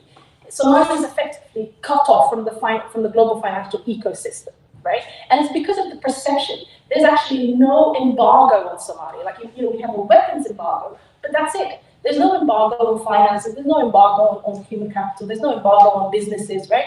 But there's a perception. And that perception is it's a hot country, it's a violent country. And so immediately people push back without even double checking. So the first thing we need to do is to have a large scale, consistent campaign of awareness raising to change that perception, right? And that will then open up the flow of the economy and Somalia to be able to trade with the rest of the world. Right now, if you look at some of the data, there's very little, limited number of countries that actually trade with Somalia, right? Somalia is an import country, it's not an export country. We export very little, and it's mostly livestock, right? So one of the big, I think, pushes that we can do from a media perspective is to create that narrative of what actually the reality is within Somalia, particularly the finance sector. And to also create that, to create that awareness online, of digital spaces, because that's also where a lot of the narrative is flowing from. So we have what's known as a big problem with what's known as AML-CFT. So that's when the country is considered to be fraudulent, when there's a lot of illicit money flowing, money that finances terrorism. That's literally, you know, Shabaab which is Somali.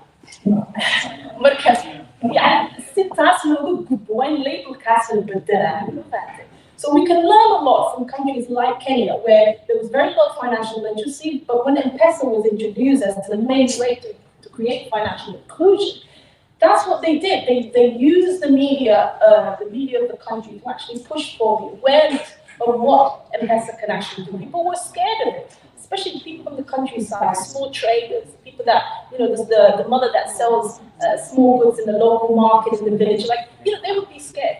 But when they were made to be, like when awareness was created about how they're taking a lot of risk by carrying hard cash from, you know, their trading center to where they're going to deposit it, often they're taking a risk because they have to take tuk-tuks, they can take buses, they can be robbed, the money can be stolen. The money itself, once they get to the bank itself, can be, you know, taken, they won't be recognized because it's not good enough, it's faulty, you know. So digital currency has saved a lot of the Kenyan financial ecosystem. And because of the people at the lower end of the spectrum that have been included, it has made the financial inclusion of that country more widespread. And that then changed the narrative. If you look at Rwanda, similar campaign has taken place over the last 10 years or so. Before, it was a country known for genocide, right? But they have steadily, you know, created a media narrative to actually showcase what Rwanda is like. And today, they are sponsoring football stadiums like Arsenal. Yeah. You see? So these things can be done. These things can be, but we need that consistent awareness that needs to happen at a wide scale level. So those are the two things that I would recommend in terms of what we can do from a Thank you. That's extremely valuable 2 points. And before I pass to Darwish, I just wanted to probably check with you. In terms of, I remember there's a young Somali man who started a company in Japan, going back to Somalia, and he managed to actually tuna fish from Somalia to Japan. Yeah. And then he distributed the fish to the local market. Everything went through. When the payment was about to be made by the local Japanese bank, they said, unfortunately, we can't be able to give this money to you because of this product will come from Somalia. Therefore, there's embargo. So as you mentioned, there's an embargo in Somalia. And then they say, but that also includes any good that has been taken from Somalia. So I was actually interested to know that we have worked with the Somali Central Bank. Probably you may have more understanding of how things work practically, and also what policy actually stops people to not to bring goods from Somalia to Europe. And also sometimes I've seen Germans. There's an article that I read a while back that was saying actually one of the Germans from the world coffee export. Shocking, you know. I would expect Kenya or Ethiopia, but somehow because there's a lot of product that's been taken from goods from Africa to Europe and then rebranded, and then as a German product, as a Finnish product, as a UK product. So in terms of that, I think there's around Somalis. I have seen Somali tuna fish have been brought to Oman, and then they change the name. They come from Oman or Turkey or any other country. So there's that limitation sometimes, and also so I wanted to check with you in terms of, have you experienced similar cases where the Somali diasporas or those who actually wanted to import goods from Somalia to the West, have you experienced similar stories? Because you've mentioned because there's only about in Somalia, but does that also include the goods actually imported from Somalia? Somalia they don't stop for any kind of so trade between Somalis is not affected. What's affected, and because that's very limited. You're talking a drop in the ocean when you limit the business transactions between and within Somalis. Okay. What we're talking about is effectively Somalia being treated as an island segregated from the rest of the world, right? So you need to be able to trade with the rest of the world in order for you to really lift the economy. If you look at the economy of Somalia today, it's practically the same size as a city of Leicester. Yeah. Do you see what I mean? So it's very limited, and when you think about the potential the country has, that's what makes it even more sad, because a country like Somalia should not be in poverty. Yeah. In fact, like there were multiple levels of limitations that have been caused. One is that an AML-CFT, which is limiting, it's causing what's known as de-risking. So every bank in the world is saying, no, Somalia is too risky, I'm not going to allow anybody to bank with me. And so it makes it difficult for local businesses, for remittance companies to actually have their money saved. And ATM was part of that campaign when Barclays was shutting down the accounts of money transfer companies. So that's one big problem. But if you speak today to the State Department, to USA, to the EU, none of them will actually say that Somalia has an embargo on finances. While it's only on the arms, which is why the military cannot be equipped with weapons, for example. Weapons have to be given to Amazon, and then Amazon has the live right. So that the embargo affects just the security side. The rest of the country, the finance sector, the education, the health, none of those are affected. But yet it's the perception that limits it, in fact. So that's why we need a perception campaign that actually showcases the reality on the ground in Somalia. And I think that's where it's not so much because we're going to go ahead and stay away. That's the main issue. But I think that other problem on the horizon is the second generation. So when we're talking about the business and trade, we have an emotional, visceral connection to Somalia. She had her whole life in Somali, so she has that visceral connection, right? My generation and younger, we don't have that.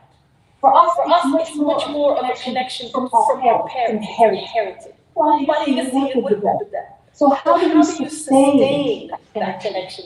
You have to think in an innovative manner because the emotional connection is no longer there. And if that doesn't then become reinvented, the actual ability to keep that lifeline alive, I think it's going to disappear.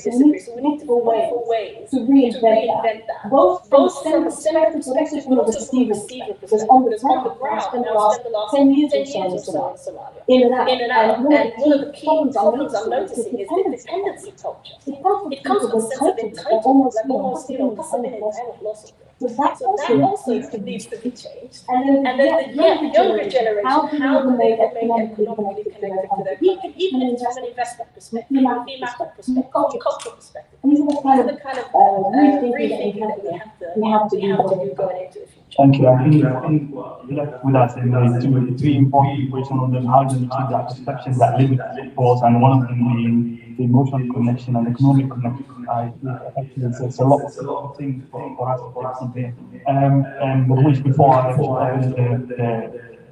the floor ask questions to panelists,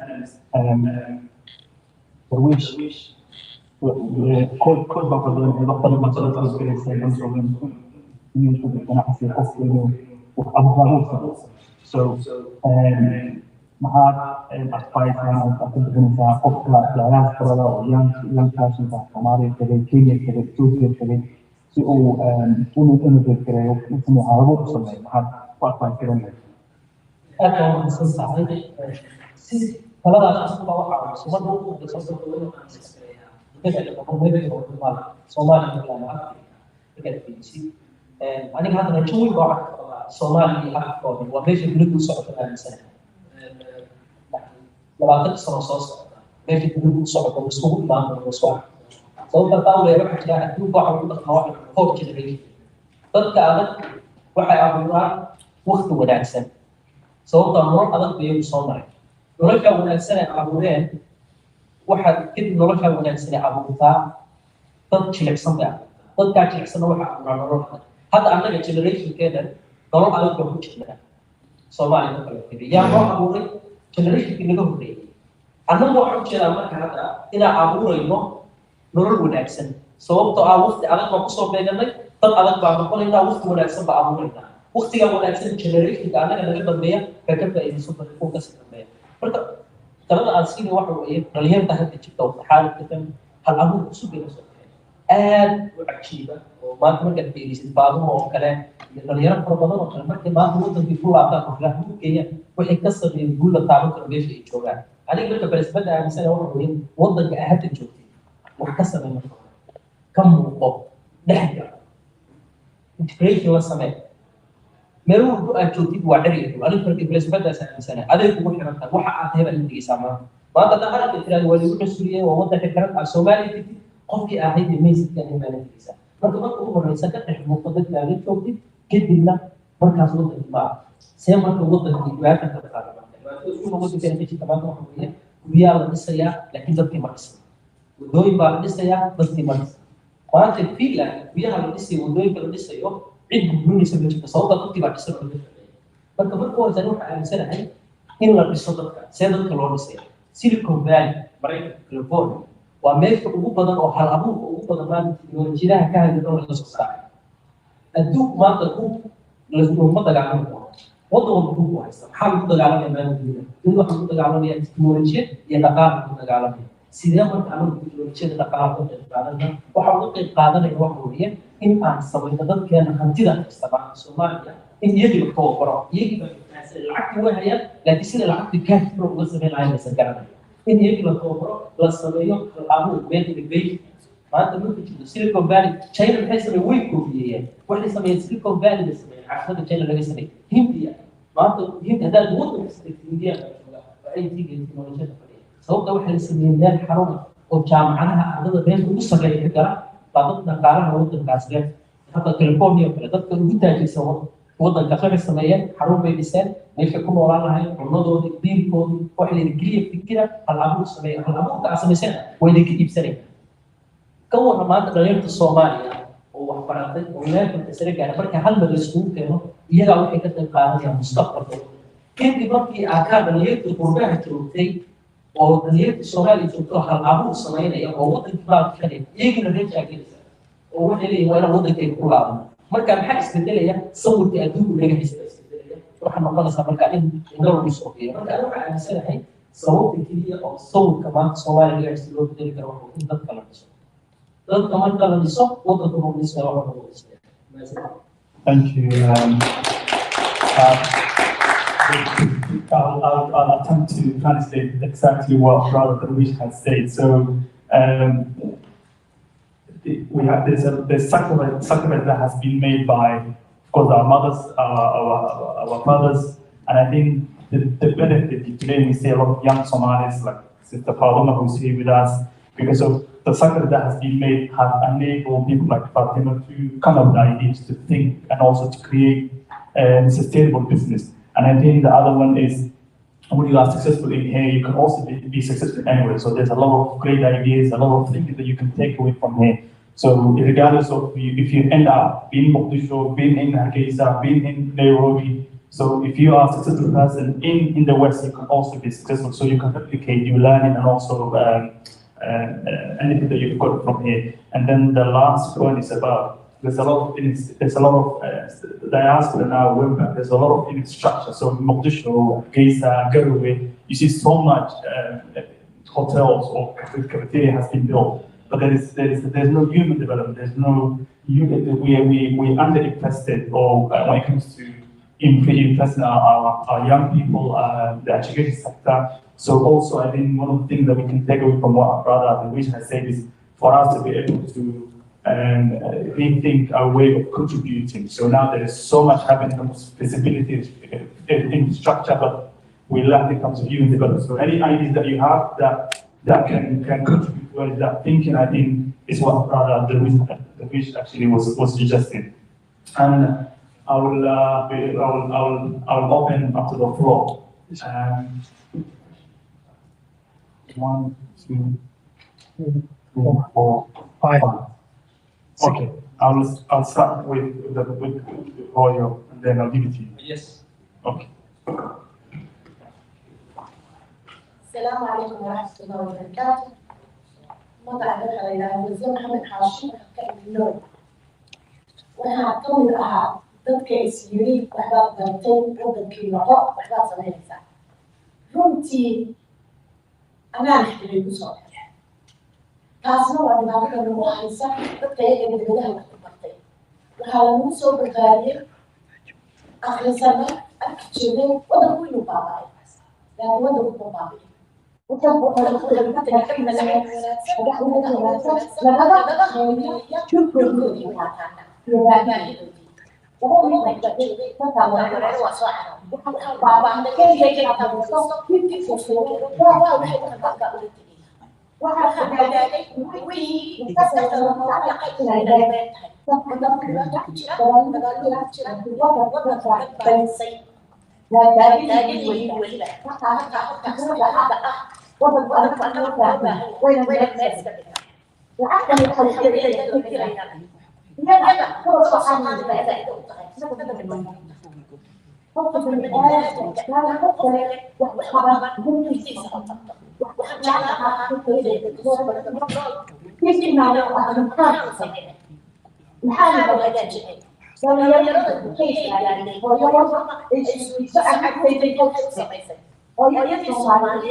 taasaan inaan ixtiraamno inaan uqadarino hooyooyinka markaas business waa kala nooc business wuxuu yahay inaan reerkayga wax u sameeyey si aan biilkooda uga nasto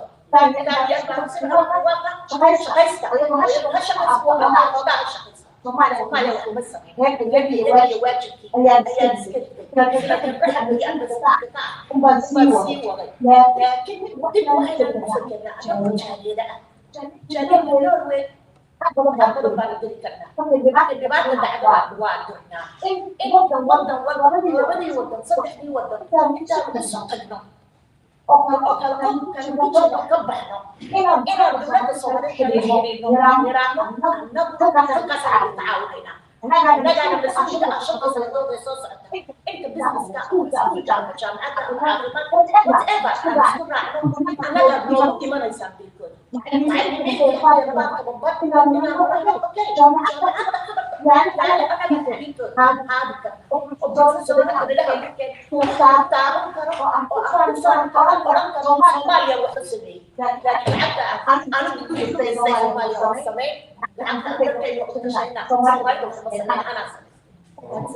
وهذا ما سنتنا بالحول هذا ما سنتنا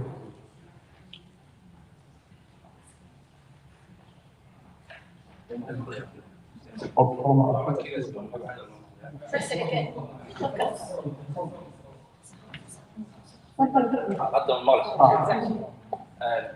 هذا ما سنتي مقعد حبي وغير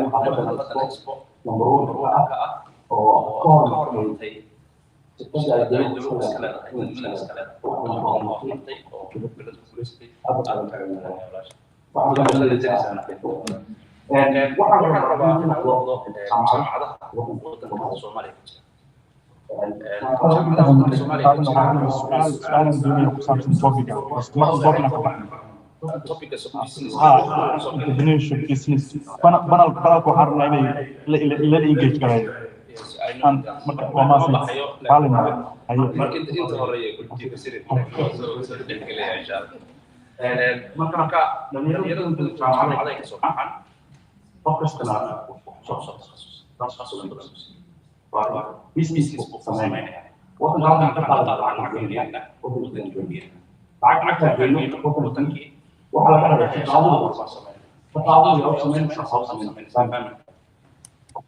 فمكان يقع على الجسم ما قد العكس لكن قد الكلام على نفس نفس على الشغل الجميل شغل المفصلي فمكان أن يصير وعلى ما كان الفيديو يعمل عشان أفضل بيشتغل ولا عقلي مش ويشتغل عايز تستخدم التكنيك عايز لكن مركو يا هو الكي ما مال كلينيا او تكي ما شقاو ku sameeyaa ولكن ay soo dhaaf gudahaan sidee baa loo sameyn karaa combat sidee way dadku shaqada wadanka ugu noolteen aan wadanka weligood ka bixin lacagna ku heli karaan aqoontoodana dadka uga faa'iideyn karaan waana ogahay wallahi ka awooday dadka dibadda jooga ما سنتنا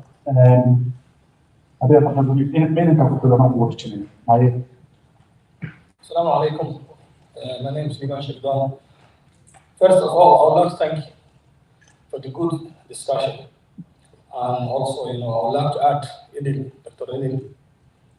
But, I would like to ask one question.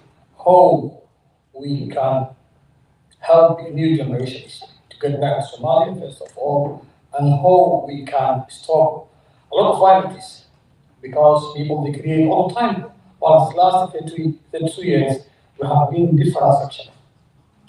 So on and so on, and maybe now could be another new organization. That's why I would like to know, are we ready to go further down to help our youth societies to get back to place in Somalia, because now it's coming third generation. And as we mentioned it, third generation will be no more nowadays to know our background.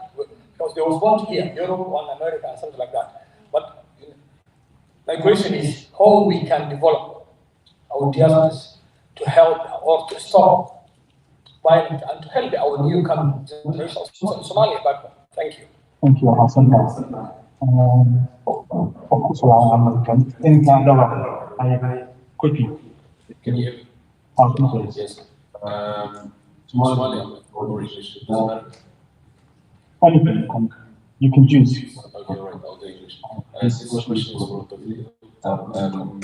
Referring to what you said, that Somalia actually does a lot of importing and doesn't do a lot of exporting. So I have a pretty precise question. Pretty precise question is, what is the element or the elements that's missing for export to be done from Somalia due to the fact we have a big port, we have sea, we have the Indian Ocean, all of that, we have logistics that can be possible. What's the element that's actually missing? Because due to the fact that we have all these mineral resources, we can talk about all these mineral resources that we have, farming in some places and so on. What's the element that's missing? Because it's quite true due to the fact that there is actually a capacity to see there. Thank you. Thank you. I'm going to put in one goal from أنا سؤال شيء أحمد درويش أحمد ورطة فرق سكا كشميانا فرق الصومالي والبغض ما يمسك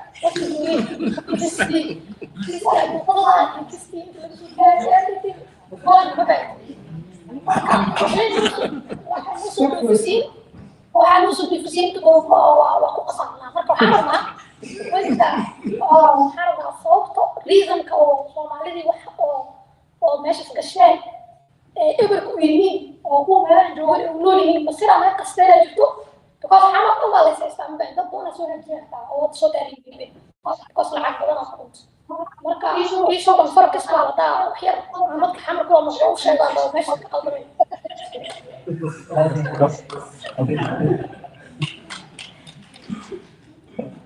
Ahmed Shawish. عليكم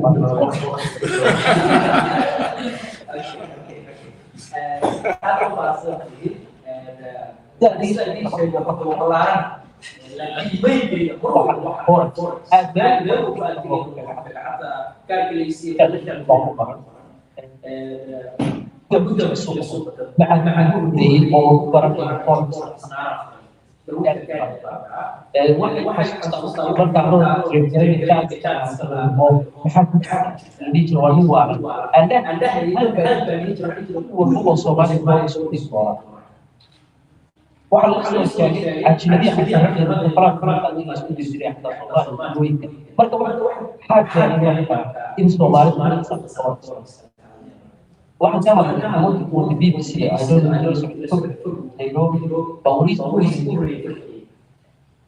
علم الصومالي العقل مع الإنسان مرة كمية أمينة اللي بيج كتابة اس ربطي كيف كتابة إحنا تبتدي ما هو حكيت بيه العقل حتى القانون ده يعني اسمه determination for صار فوركس ده ممكن يكون كده وسوق المال 7 تريليون بالدي هذا فورك تشرين انجليز ده العدد يورو صوت يورو طيب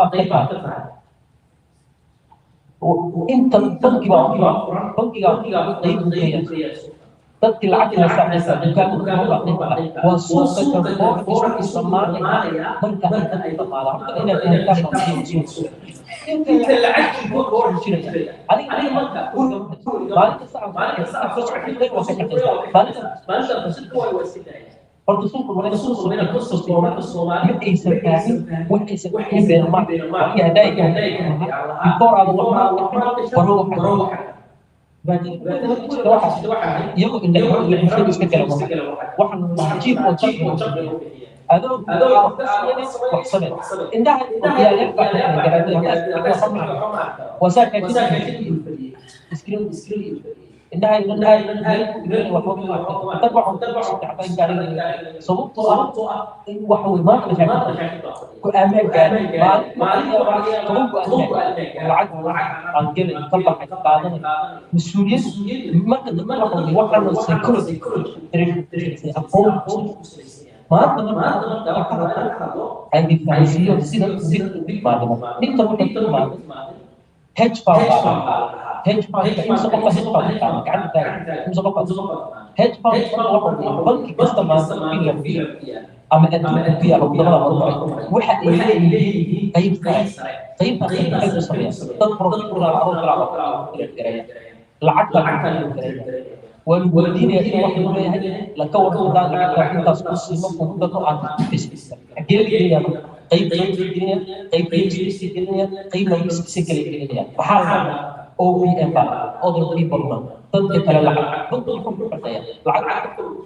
العقل سكر مرة أدرك ذلك التاجرين الكلام هو بحيث العقل هو وحده الجريان لمن هدفنا أو تريدرز أي صومالي أمل مالك هو أستنينا مش حقيقي بقي صومالي إذا أجنبي ومش حقيقي الدين هو قلنا نحن دين شيء والله عام مسلم بحيث ترى ريال استيت حتى كذي على حاجة مرة ضد دليل غير أو كومن بأقوم بشر أقوم برا بحيث العقد بيسوق على ضدي كافة وإحنا نقول حقيقي حقيقي العقد كذي أفضل يلا والولد أنا بقول سكر بدي أنا قلنا سوما عليه نص سنين حياة خلنا نص سنين العقد كوركس مدري وحلك لي وحياة كل المنبع لي لكن سيد الهيد فاهم أنا هذا طلع برنامج كذا عشان ضروري كذا تعرفه أنا هذا هو الفرق وأنا لا شك يا بروجريس هو بعد هو عندنا عمل كيف تكنيكال أنا لسه عندي رابط ممكن يستوب بروجريس بس يدك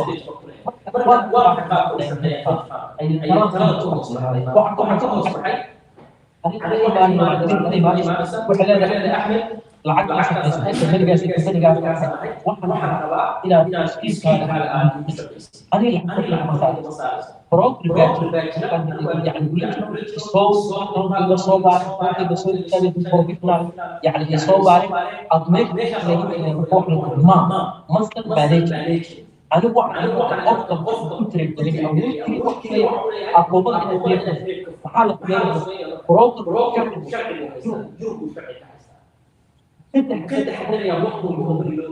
إذا ما في بروك دي تمشي الأيدي كذا الفلوس لكن بس أنا بقول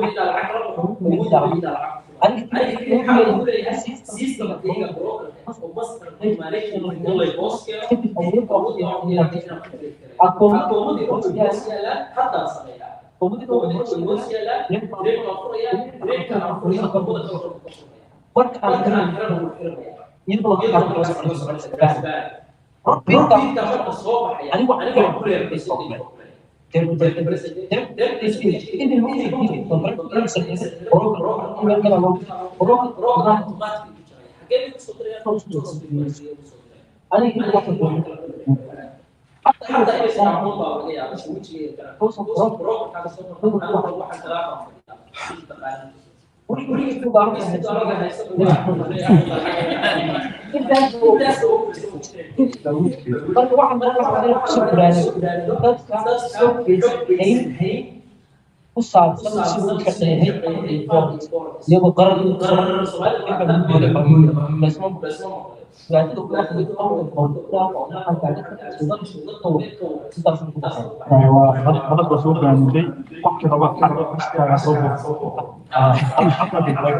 And did it before and thanking we'll have the last 5 minutes and then conclusion to it.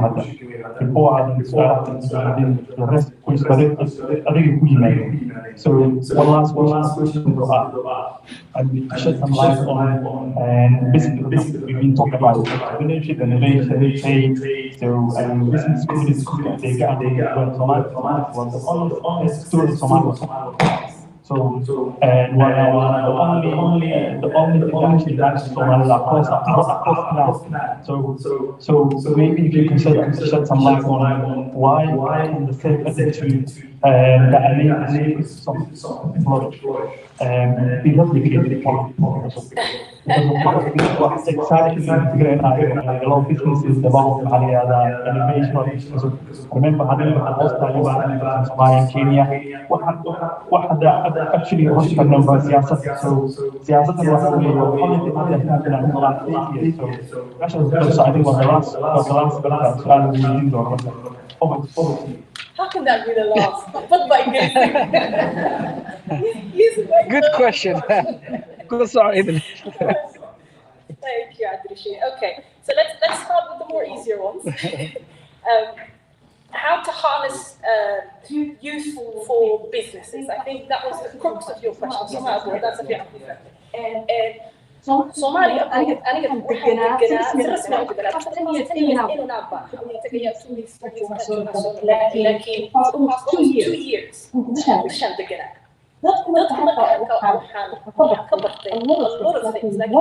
thing that stood out very clearly is that there is a lot of hungry youth.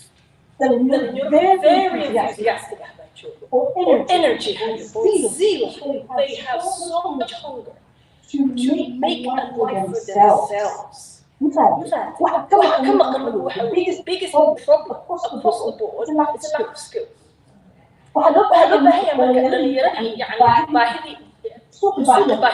Anywhere in the market, there's opportunities. That keep rich in terms of manpower. Like big skills. Banking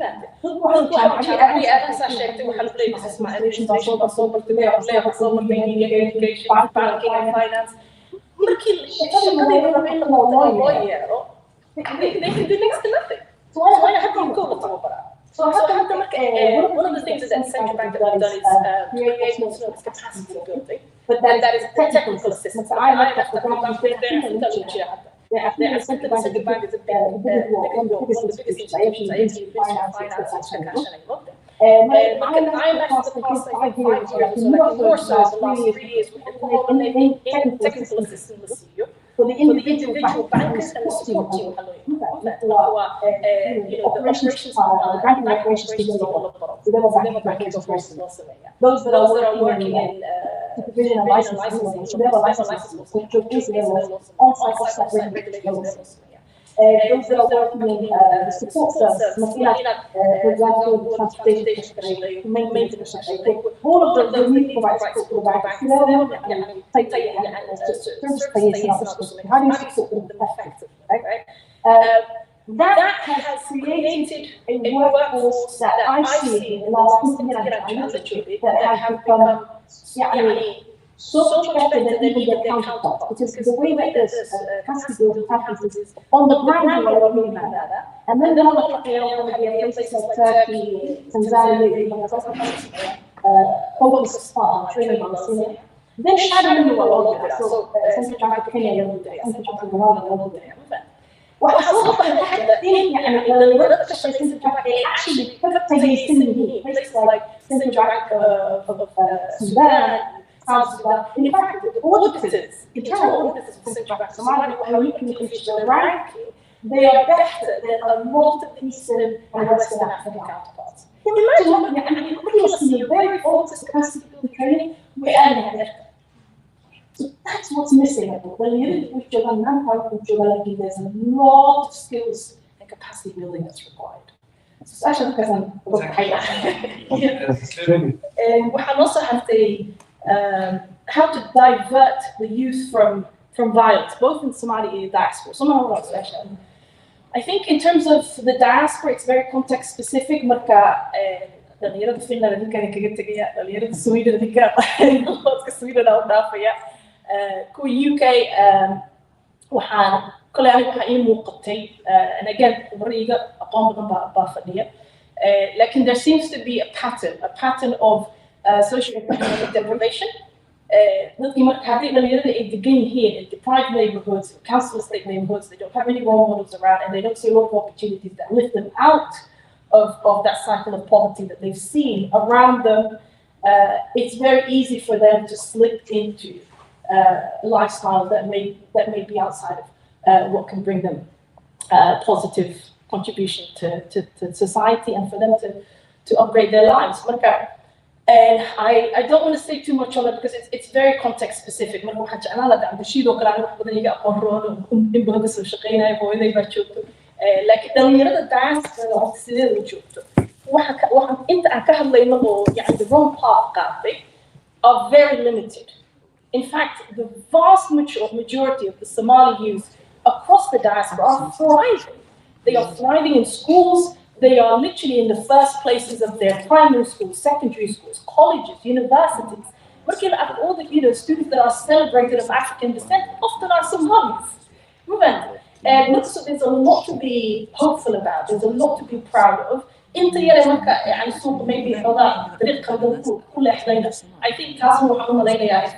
there's coming together of the different communities. They have to be shown a way out. لكن dhalinyaro qabowday maaha waxaa ku soo xigtay dhalinyarada Soomaaliya joogta and over there the problem is the generation today the majority markii la dhahdo Somalia is 75% under 35 that means they are born after 1991 ama 3 sano jireen 2 sano jireen yani ilmo yar bay ahaayeen oo saqiir ah so their entire lives have been spent growing up in lawlessness, lack of law and order, no governance, and that lifestyle has become normalized. They have become used to that because they have to survive in that environment. So this is problematic. For them, it's a way of life because they haven't been exposed to anything different, right? If you take any of them out, I did a study on the youngest Somali students that have received scholarships in Turkey. But I was studying how they, the one thing that kept coming back in those interviews, and they were dispersed across Turkey, the one thing that kept coming back is for them to say, I have had the opportunity to meet other Somalis. Because those that are in Mogadishu are only exposed to Mogadishu. Those in Bilhaw, those in Beledweyne, in Hargeisa, community that's one of the biggest positives that I've been able to take from my experience in Turkey is to be able to meet and mingle with other Somalis. And so that allows them to connect at the national level. It transcends clan division, it transcends borders and any. So how does and they can come together on issues of collective concern. And that's, I think, the big hope that, the direction that the young people, at least their mindset is going. The need to have something similar to Silicon Valley in Somalia. And the Mogadishu Tech Summit. Mogadishu Tech Summit is literally, that's what they're trying to do. They need a lot of capacity.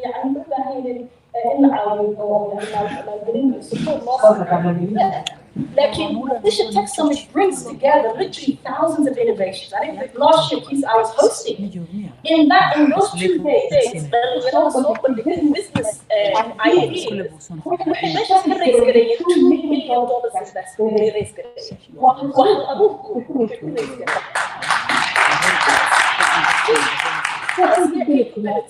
So yeah, they are not violent.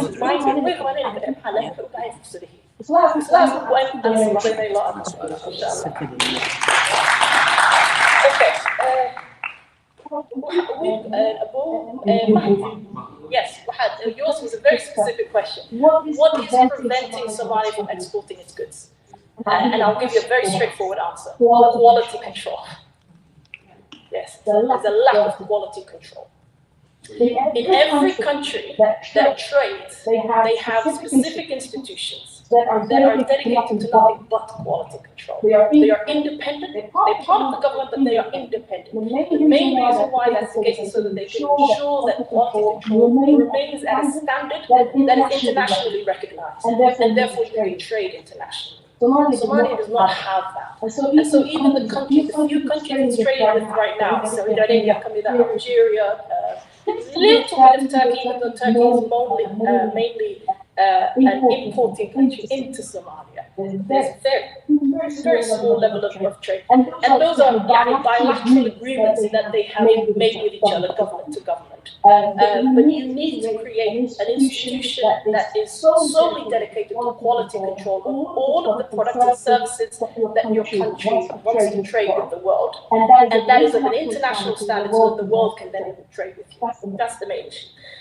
So actually, the big one, and that's success in why is there success in business and not politics? I've often been asking myself that question. I took a trip to Kismayo with Professor Abdusam about 3 years ago, this is before COVID. And both me and him wanted to voluntarily work on building the capacities of the universities there. My university, Akabilon. How is it that everywhere we go, we see such close business relations that transcend any of the divisions that divide us in the political arena? Why is it that they are able to do that? And this is cross-border as well, so I'm a Kenyan, and he said something interesting, and that for me, I think maybe the sort of illumination to where we can start in terms of looking for the answer. But I don't have the answer, unfortunately. But it's a very worthwhile question. He said, Somalis are good at when it comes to money. When it's exclusively money-oriented, they're good at trusting each other. Right? But when other issues are involved, particularly if we venture into issues of emotions, so politics in Somalia is very closely connected to emotions, right? That's when you get into a very complicated terrain. So I think maybe that's the area where we can start thinking of how we can try and transcend our attitude within business and see if we can replicate that in politics. Thank you so much. I'm going to leave it there, but I definitely want to thank you. I want to thank Yusuf, and I want to thank GSD for bringing us together, because this was such a lively discussion. Yusuf, I can see him keep coming back. We all have it there. I think you've been patient enough. So quickly, Yusuf, 5 seconds. 10 seconds, I guess. I want to talk about youth violence in diaspora, because I'm working with the youth at the moment, and for the past 2 years, there has been a lot of violence in the neighboring countries, especially Sweden and in UK, and those kids' violence moved to Finland, and there was a bit of violence, not too much, but it's happening, and we people like me who have these organizations for the youth workers, what we try to do is involve these kids to have sports activities, and also maybe active in community work, and let them do things. And I will encourage parents to know what their kids are doing, and you have to make sure what is he doing every weekend. If he's flying, he's going by the train from his small town to the city, and there are things happening here. You don't even know. You keep doing. I'm telling you, 2 weeks ago, I had mothers who have been calling me and asking me if their sons haven't had a football team. I didn't know anything about it. So that's one of the things you have to know. What your kids is doing, and people who organizations, please those kids involved and know if their parents also know where they are. And I think the ones in Somalia, I have no idea that much, but I would say my idea is like maybe lack of income or some kind of if he's in the army and he doesn't have money, he might do something like he might get influenced by even Al-Shabaab, and you wonder all these terrorism things are happening. So that's what I wanted to say. Also, unfortunately, I would like to thank our team members for their time and dedication, for the valuable contribution to this discussion here today for HELSINKI. And we can continue discussions on discussion inshallah. ماشي نتكلم عن التوبة يعني ماشي نمشي شغال على سي والله discussion. أنا بس it's over to you. Excellent. Well done, guys. Thank you. Very, very good. Very fruitful conversations again. If you want to network with them, you can find them outside. Make sure you take their details, social media. There's a lot to learn here. Thank you, every single one of you. Now, we've got a couple of important things before we go for break. I want you a break. I want to give you a break. So, two important things. First, I want to mention we have another entrepreneurs in the building with us today.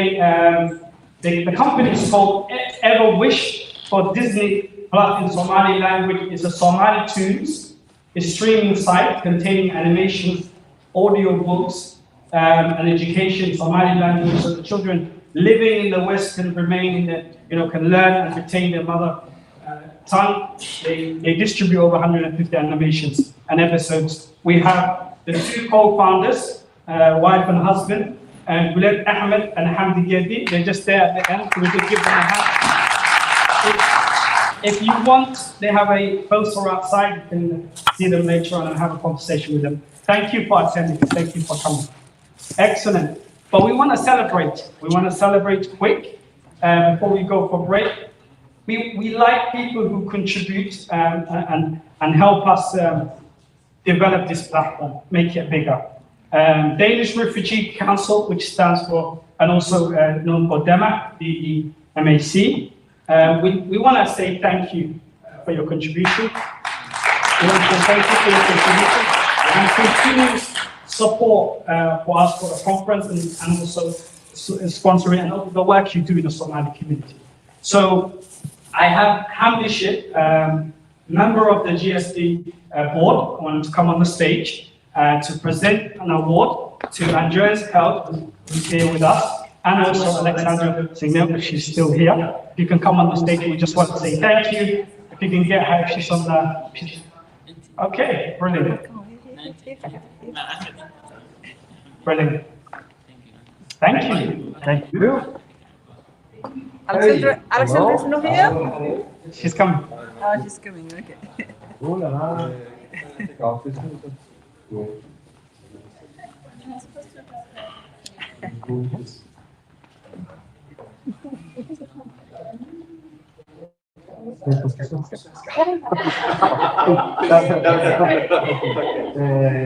I can take English, Swedish, and Somali.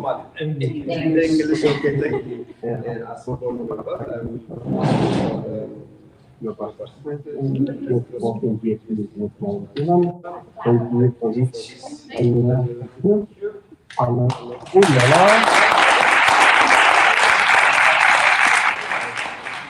Yeah, thank you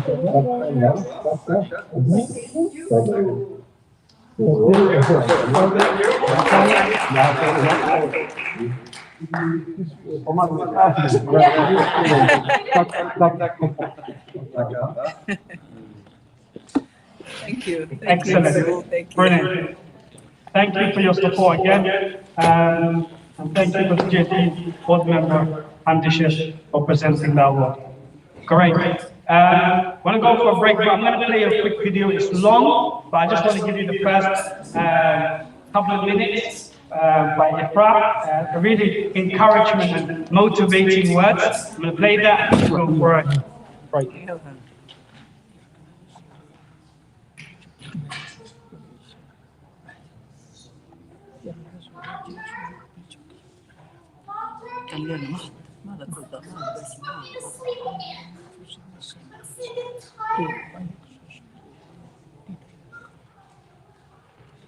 I don't know, like, it's not really issue, interest current,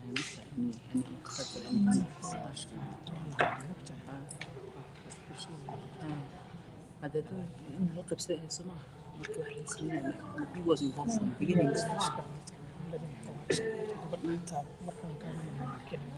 ما يكبر في كده wax kale oo iyaga hoostiga rabtay hoostiga ma aysan karin marka kabrada laga saaray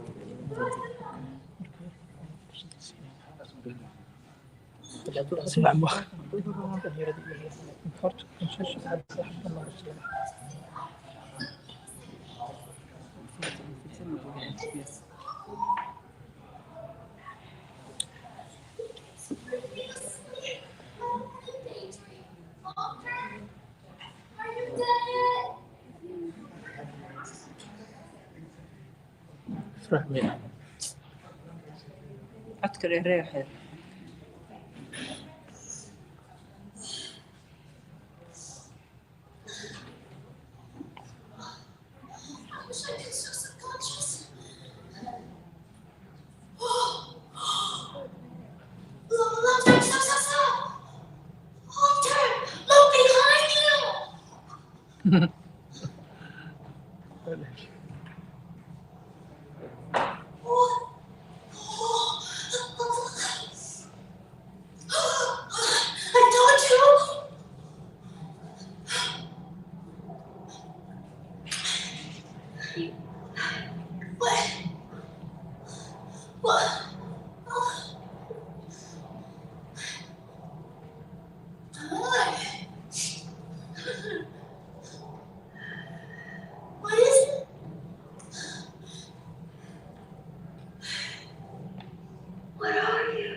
Why does everybody keep putting short-term memory into sleep? It's not right. We should go to it. Yeah. Middleton, are you okay? You know what?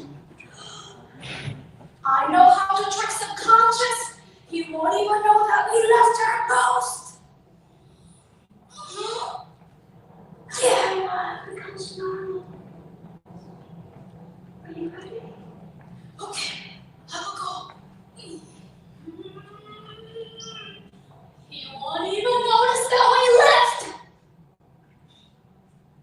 I'm sick and tired of listening to a guy that we've never been seeing as just a very feminist.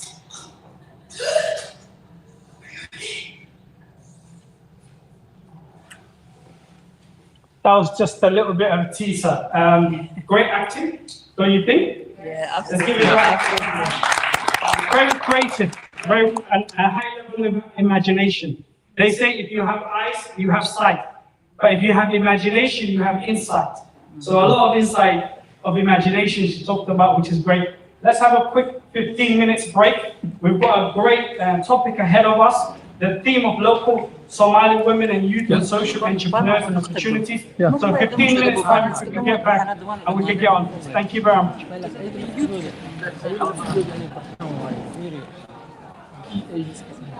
اللي برتان وإني هذا الكلام كاميرا من دمنا كاميرا من سنة سوس كدارنا يا سوس كدارنا لسه من تعرفه بريك هذا وشيء وحيد ها بريك ما كل جانو يسوى شيء so هذا وشيء سو بريك وفقرة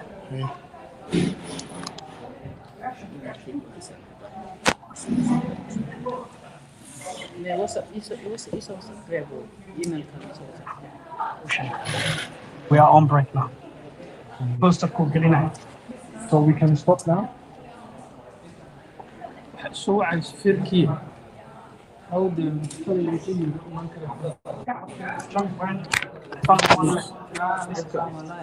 This one is left. That's why. Here. This is left. So this is the last session. Okay, I think you say. So these seeds are separated. So now they will become seeds. It's what the Russian people for you. And after that, thank you very much.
I'm good to get right. وحب تروح كم هذيك أنت كلها. But what I'm gonna do, I'm just gonna move this here. Can say too.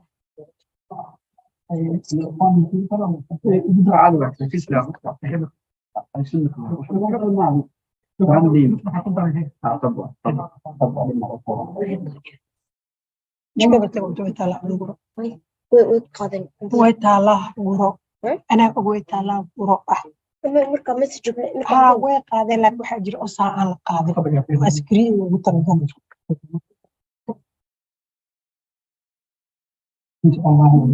قال يوسف يوسف قال هلا يوسف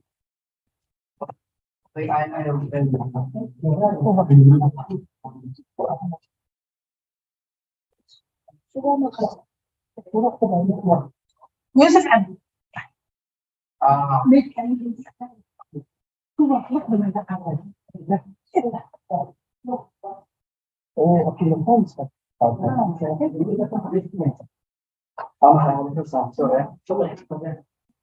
sama dah. Abang, tak semua macam nak muka.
Somalia for years, been going back and forth in Somalia, plus aware of the youth.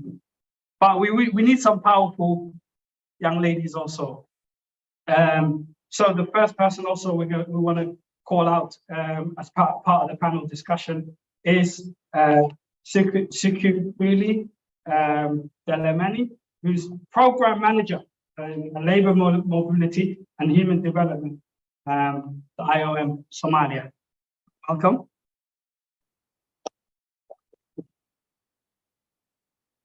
And also, Faduma Ali, we've heard a lot about Faduma, the great work she's doing for the community, representing across the world. CEO, founder of her company in Finland. We're also expanding regionally and globally, and also been recognized in New York Times Square recently. Great to have you on the panel. Would you also come to the panel, please? You're on.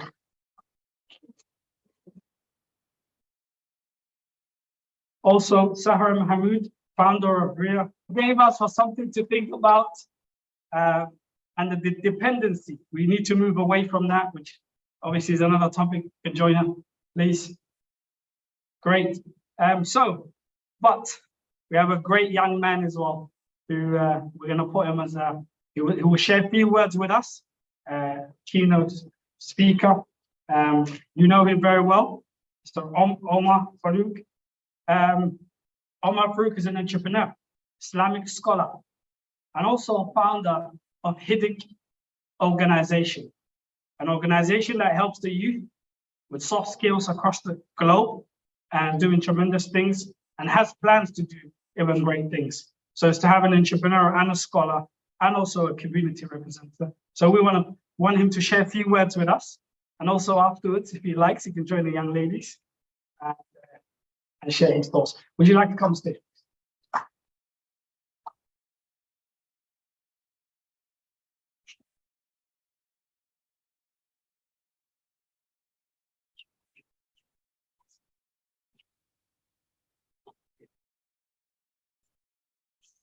Bismillah, alhamdulillah, wassalatu wassalamu ala rasulillah, amma ba'd.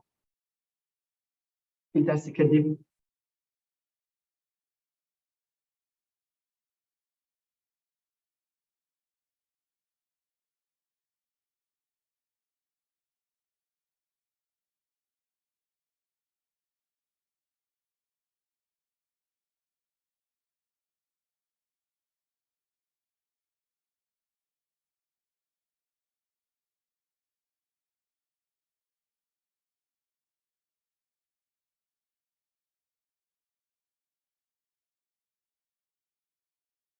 dada ugu saxsan, ugu fiican, ugu samayn karo lacagtana waa ganacsiga.